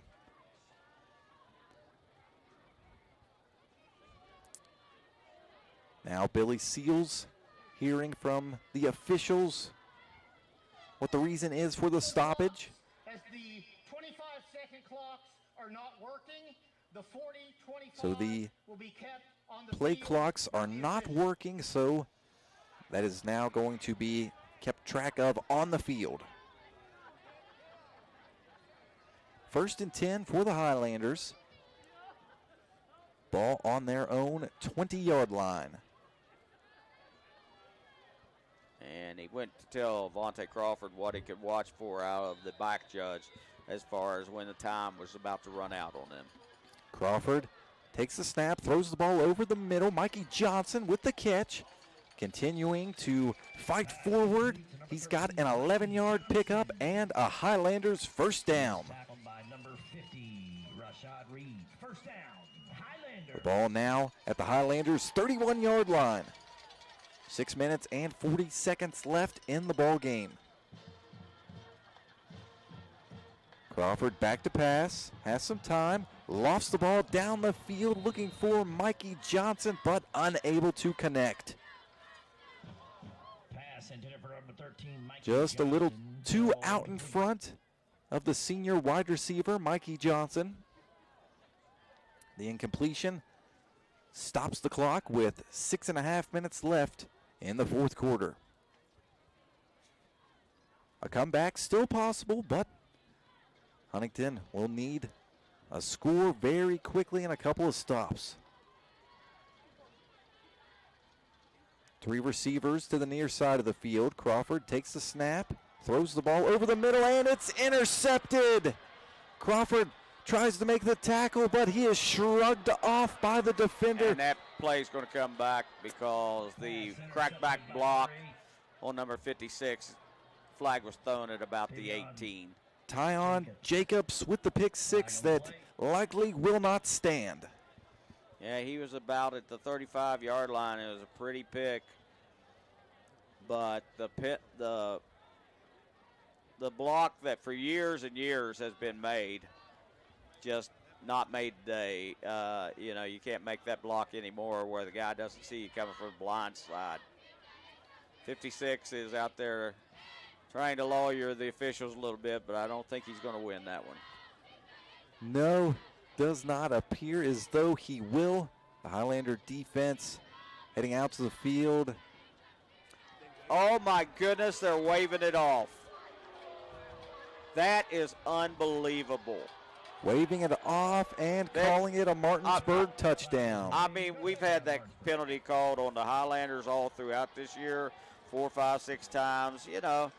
It's unbelievable, though, that they would decide to wave it off. What other information besides the guy that threw the flag from over here and saw it as plainly as we did, because we had his angle. And it was definitely a crackback block in every way, shape, or form, and they wave it off. Certainly did not anticipate that to be the end result, but the Bulldogs get the pick six. Well, and the extra point by Page is up, and it is good.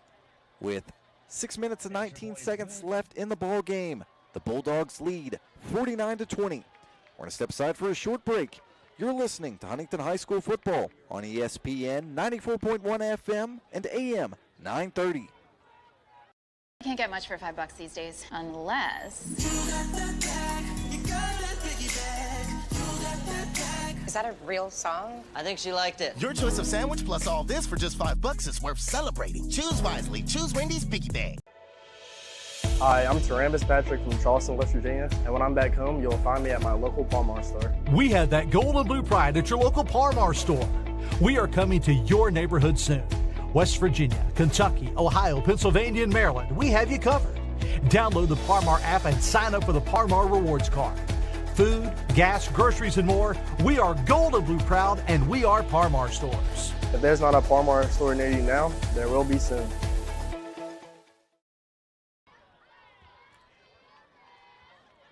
Welcome back out to Bob Sang Stadium, where the Martinsburg Bulldogs have owned the second half and lead 49-20. Malik McNeely with the kick return. Had a great return earlier of 50 yards, but this time he's brought down at the 20. And a little late contact made. You can tell both of these teams certainly do not like each other. Some history, and sometimes that's just football. Yeah, sometimes it's just football, but I can't imagine why they would waive that call off. I wish they could explain it to me in person. Because it looked clear as day as a blindside block. Unsportsmanlike conduct called on the Highlanders after the return. So that will back them up even further. The Highlanders will now start this possession on their own 10-yard line. So they half the distance. They don't even do, they mark it 10 yards back. It's normally a 15-yard penalty. The ball's at the 10. 1st and 10 for Huntington with 6:12 to go. And Billy Seals is just boiling over here. Yes. I mean, to get a call that he clearly saw from the same angle we had and that the referee had, and then to waive that call off, and then to throw a unsportsmanlike on the end of a 0-0 kickoff return for 11 yards, I don't know. Billy Seals always wears his heart on his sleeve. Yes, he does. And he will go to bat for his team. And he is not too pleased with the last couple of calls, but we continue on. Crawford with a quick hitter to the outside. Mikey Johnson with the reception on the near side of the field. Able to pick up a couple of yards on 1st down. 2-yard pickup makes it 2nd and 8. Not much there. No, not much doing. The Bulldogs defense performing so well all season long, even to score 20 points against Martinsburg is a feat in and of itself. Oh, yeah, and the defense has scored at least twice today for Martinsburg to get some of those points back. Yeah. Great point there, Woody. Crawford back to pass. Lofts the ball down the field. Oh, almost able to connect with his target. Was trying for Marshall Christus. Just maybe a yard too much on the pass. Yep, very close. So the incompletion will force 3rd down and stops the game clock with just under 5.5 minutes to go in the 4th quarter. Well, that's the thing. You want to play hard till the end and all that, but right now, you've really got nothing left to play for. I mean, I don't think there's a 30-point comeback in the next 5 minutes, to be honest. Crawford throws the ball over the middle of the field and hits Tavion Wilson, who is tripped up. Some incidental contact, tangled up with the defender. Not for that trip. He might still be running, but brought down at the Highlanders' 42-yard line. A nice catch and run by the sophomore wide receiver, whose future is as bright as anyone's. Oh, no doubt about that. He's got 4 catches, 50 yards today. 1st and 10 for the Highlanders. 3 receivers to the far side of the field. And a tight end sent in motion that way. Wilson with the catch on the bubble screen, running forward and able to pick up 3 yards before he was cut down at the 45. Good tackle over there by the cornerback. And 3 on that play brings up a 2nd and 7 for the Number 1, Musgrove. So the 3-yard pickup makes it 2nd and 7 with 4.5 left to play in Huntington.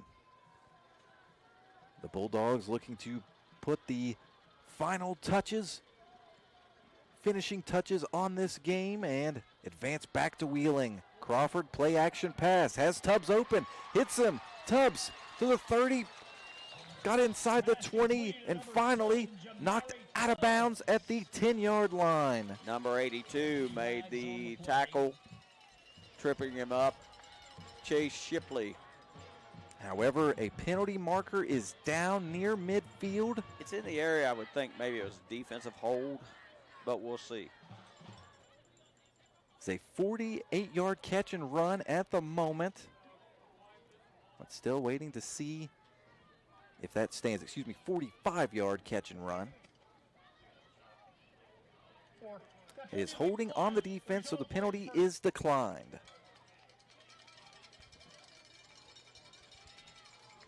So the Highlanders now with an opportunity to get some points back. Running out of time, but hey, fight till the final whistle. That's true. They got a 1st and goal to go at the 10-yard line. Crawford and the offense getting set at the line of scrimmage. Christus sent in motion. Crawford throws the ball over the middle of the field. He's got Tavion Wilson for the touchdown. Tavion Wilson with his 2nd touchdown catch of the game. And that is his 10th touchdown reception of the season. Now into double figures.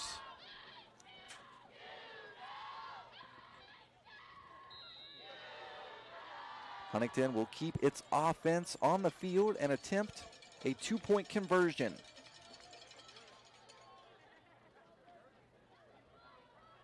Crawford just realized they had one too many men, so sends Mikey Johnson to the near sideline. Crawford gets the snap. He's going to tuck it. No, he's going to throw the ball, but it's at the feet of Malik McNeely. With just over 4 minutes left in the 4th quarter, Martinsburg leads 49-26. We're going to step aside for a short break. You're listening to Huntington High School football on ESPN 94.1 FM and AM 930. Food Fair. Fresh produce means we use local farmers and agriculture to provide the best for your family, from the farm into your hands. Convenience means providing cut and ready fruits and vegetables that give your family freshness without the prep time. By downloading the Food Fair app, you can shop fresh, collect cart cash rewards, and even have freshness delivered right to your door. Download the Food Fair app today and start shopping. Food Fair, conveniently fresh.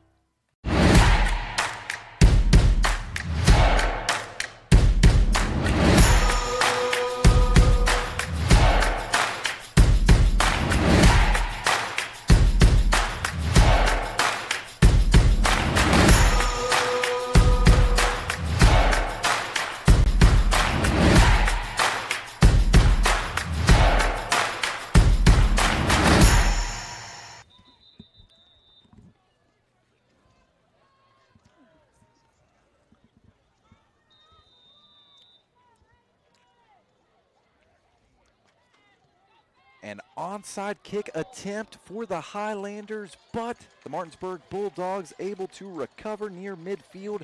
Malachi Williams scoops up the ball, and the Bulldogs get possession of the football back. Just over 4 minutes to go in the contest. Martinsburg leads 49-26. And the game plan for the Bulldogs offense pretty obvious here, Woody. Yep. Ground and pound and take the time off the clock. Thing is, when they've ground and pound, they have often gone ahead and scored because Huntington their defense is just worn down from trying to stop this relentless attack. We've seen Huntington do the same thing to other teams. Yes, certainly have a lot this season. But the Bulldogs having their way at the moment. Buskey gets a carry on 1st down. Great blocking as he runs to the far side of the field. Has the 1st down, cuts inside at the 30, inside the 20, finally brought down near the 15-yard line. However, penalty markers back at the 30-yard line. So we'll wait and see if the run stands.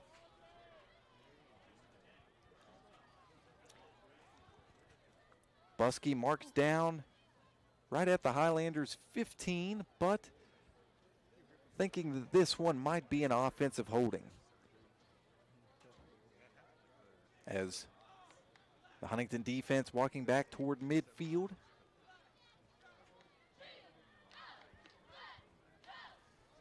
And the ball is being placed down at the Highlanders' 43-yard line. So it'll be a 9-yard gain, and then the penalty, because the penalty walks it back from where the hold happened. So now it'll be 1st down and 1 to go. 1st and 1 for the Bulldogs. 3 receivers to the near side of the field. 1 lone wide out to the far side. Buskey gets the carry. He's got the 1st down. A big hole up the middle of the field. Tremendous blocking by the Bulldogs, and Buskey making all kinds of moves. He's into the end zone. Touchdown Bulldogs, but another penalty marker is down. Yes, I believe it was a hold on 54 who jumped on top of 50. Caillou Jackson refused to let him get up. So this one will probably be marked back from the 20 to the 30, where it'll be 1st and 10. Appears to be just what is happening. Woody, well, off by a yard. Back to the 31-yard line. 10-yard penalty from the spot of the foul. The result of the play is a Holding on the Bulldogs, but continuing to move the ball down the field. The only issue Martinsburg likely having with this drive is the penalties continuing to stop the clock. Yeah. Still 3 minutes and 32 seconds left in regulation.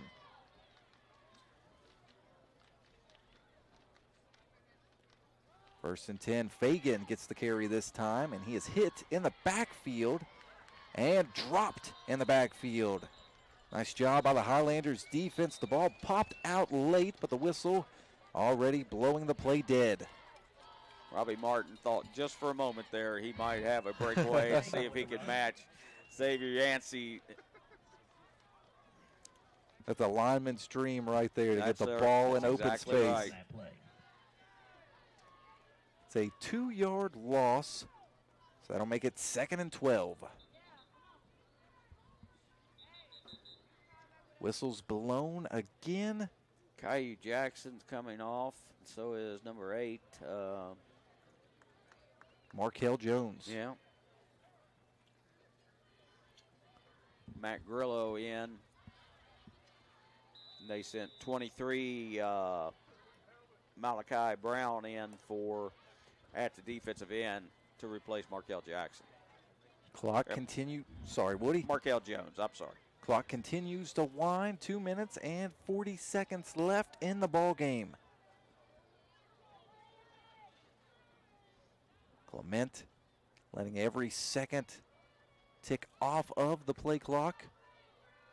Well, of course, it's not working, so he watches the official and waits for him to put his 5-second hand up.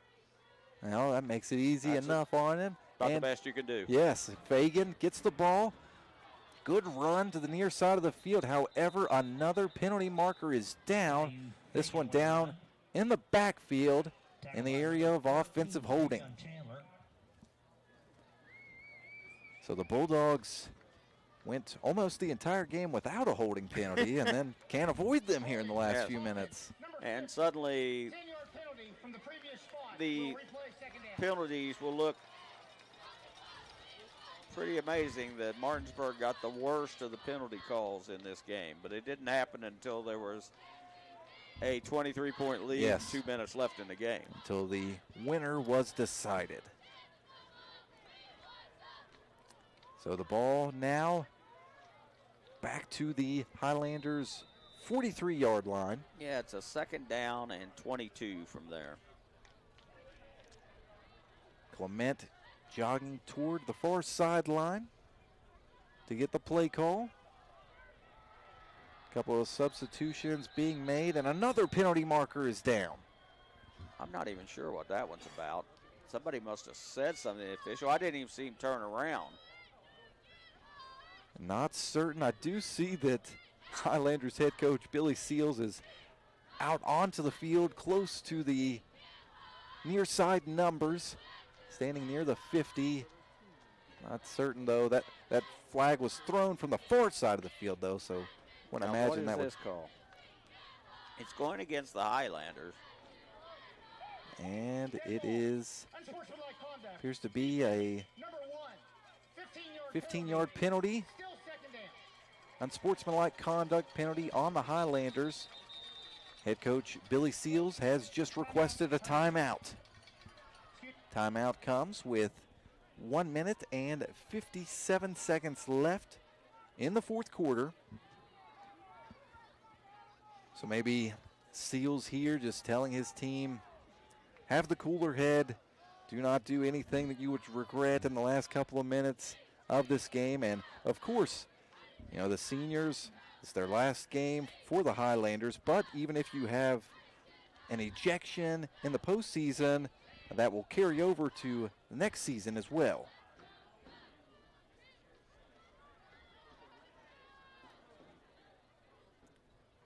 Well, I can't imagine at this point what Billy Seals would tell his team, because he's got to be totally frustrated by this.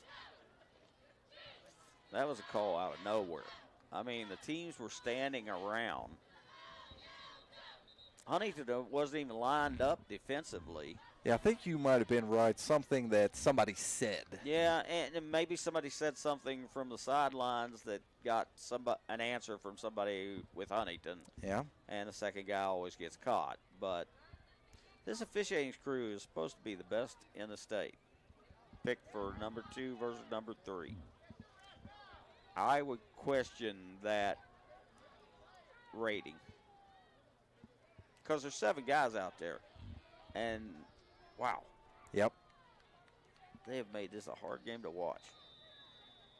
Penalty markers everywhere in the last few minutes.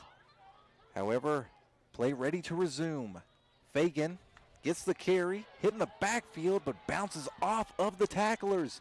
Now switches direction, running to the near side of the field, and will just go down inbounds to keep the clock rolling.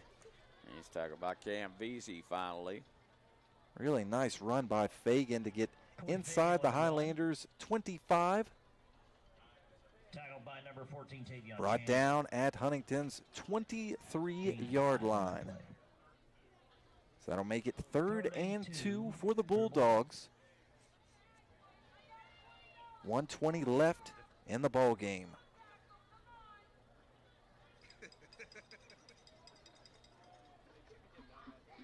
Clement jogs back to the huddle after getting the play call from the far sideline.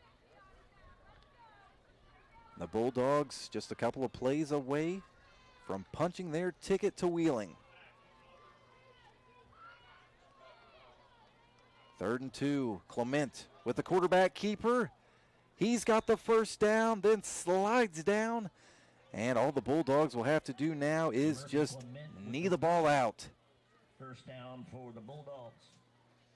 First down for the Bulldogs. We've said this on the Huntington side, the best formation is the victory formation.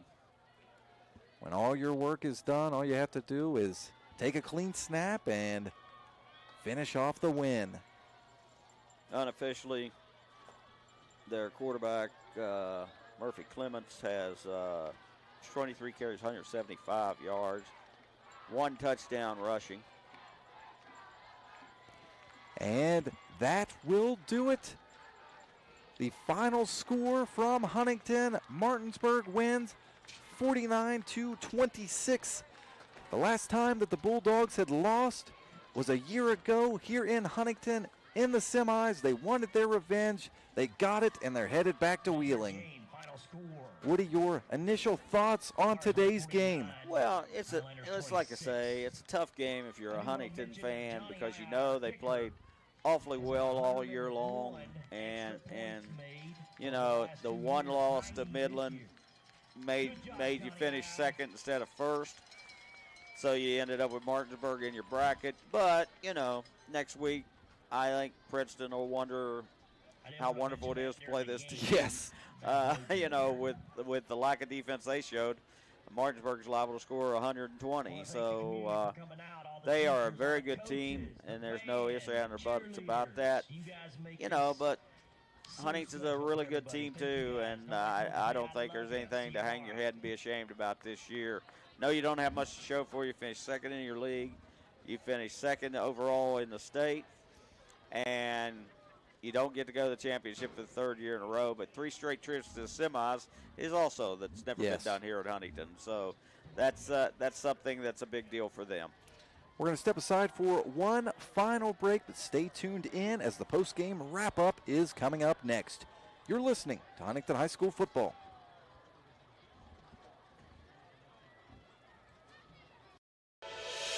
Hi, this is JJ Roberts from Huntington, and when I'm back home, you will find me at my local Parmar store.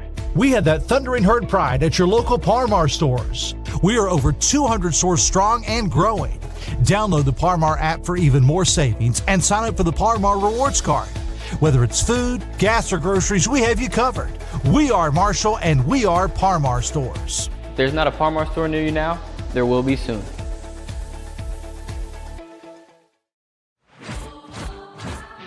Adventure takes you here, but much of it starts right here in West Virginia, where Toyota has lived alongside hardworking West Virginians for over 25 years, investing over $2 billion in the Buffalo manufacturing plant and bringing in over 2,000 jobs. And that helps fuel the local economy. Thanks for making Toyota the #1 selling brand in West Virginia. See your dealer and start your adventure today.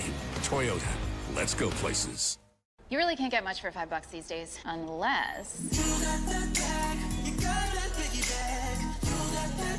Is that a real song? One final time today, Martinsburg with the semifinal playoff victory. The Bulldogs punching their ticket to Wheeling as they will face off against Princeton in the state championship. The Highlanders with a tremendous season, ending with an overall record of 11-2, but Huntington with a very successful year did not end how the Highlanders wanted it to go, but battling through some big injuries and still making it all the way to the Final Four, Woody. Yeah, it's a tough day, like I said. Had a couple touchdowns passing for Crawford, but he also threw a couple picks that were returned for touchdowns. And, I know that Zaw Jackson feels like he's a better back than 11 rushes for 25 yards, but a lot of that was by the very good front seven of the Martinsburg team. And, you don't really see any reason they shouldn't continue to have these kind of kids. They're getting out of Baltimore and the Washington area, and people are moving into that area because there's a lot going on there. Yep. And it's something this end of the state's going to have to figure out before long if we're going to see a return of, better ball in the Mountain State Athletic Conference, I think, especially. So a lot of lopsided scores this season. Like I said, 11-2 for Huntington, nothing to hang your head about. Number two in the state, number 2 in your league. A couple big losses, 31-21 and 49-26, but still, it's a heck of a good year, and it should give them something for all 14 seniors that they're losing, 18 in all, counting the ones that were injured, to give them something to build on. Maybe they can play their revenge game next year. Hey, I enjoyed calling it the past 2 years. Already have Martinsburg on the schedule next season, so we know these two will play each other. It's going to be early in the season next year. Already looking forward to that matchup. Well, that brings us to the thank yous portion of our broadcast. First and foremost, want to thank all of you listeners and viewers out there, whether you listen to Woody and I on the radio or tuned in on the video stream. Also want to thank all of our friends with the video stream, headed up by Butch Mounts. They do a great job every week going to tons of different games and making sure all of you who can't get out to the game can still watch and listen along. Also want to thank our producer back in the Kindred Communications studios, Kenny Sellards. Thanks to Kenny for volunteering a lot of his Friday nights throughout this season and coming in on a couple of Saturdays as well. Always appreciate what you do, Kenny. Also want to thank our statistician, Jimmy Morgan, who works every week of the season getting us stats and figures and rosters. Always appreciate what he does. Last but not least, Woody, always enjoy calling a game with you, man. It's going to be some time before the next one, but hey, already looking forward to it. No, let's get ready for 2024, and we'll do it all again. One guy just walked across the field there I wanted to point out. Johnny finishes with the best season ever in the state of West Virginia as he hit all his field goals, hit all his point after touchdowns, and then a point after touchdown streak goes back to last year. And in addition to that, he tied a playoff record with a 45-yard field goal. So marvelous year for him. I hope we see him kicking somewhere in Division I colleges next year. Martinsburg is headed back to Wheeling. The Bulldogs look to capture another state championship. Thanks for tuning in, everyone. Have a great rest of your weekend.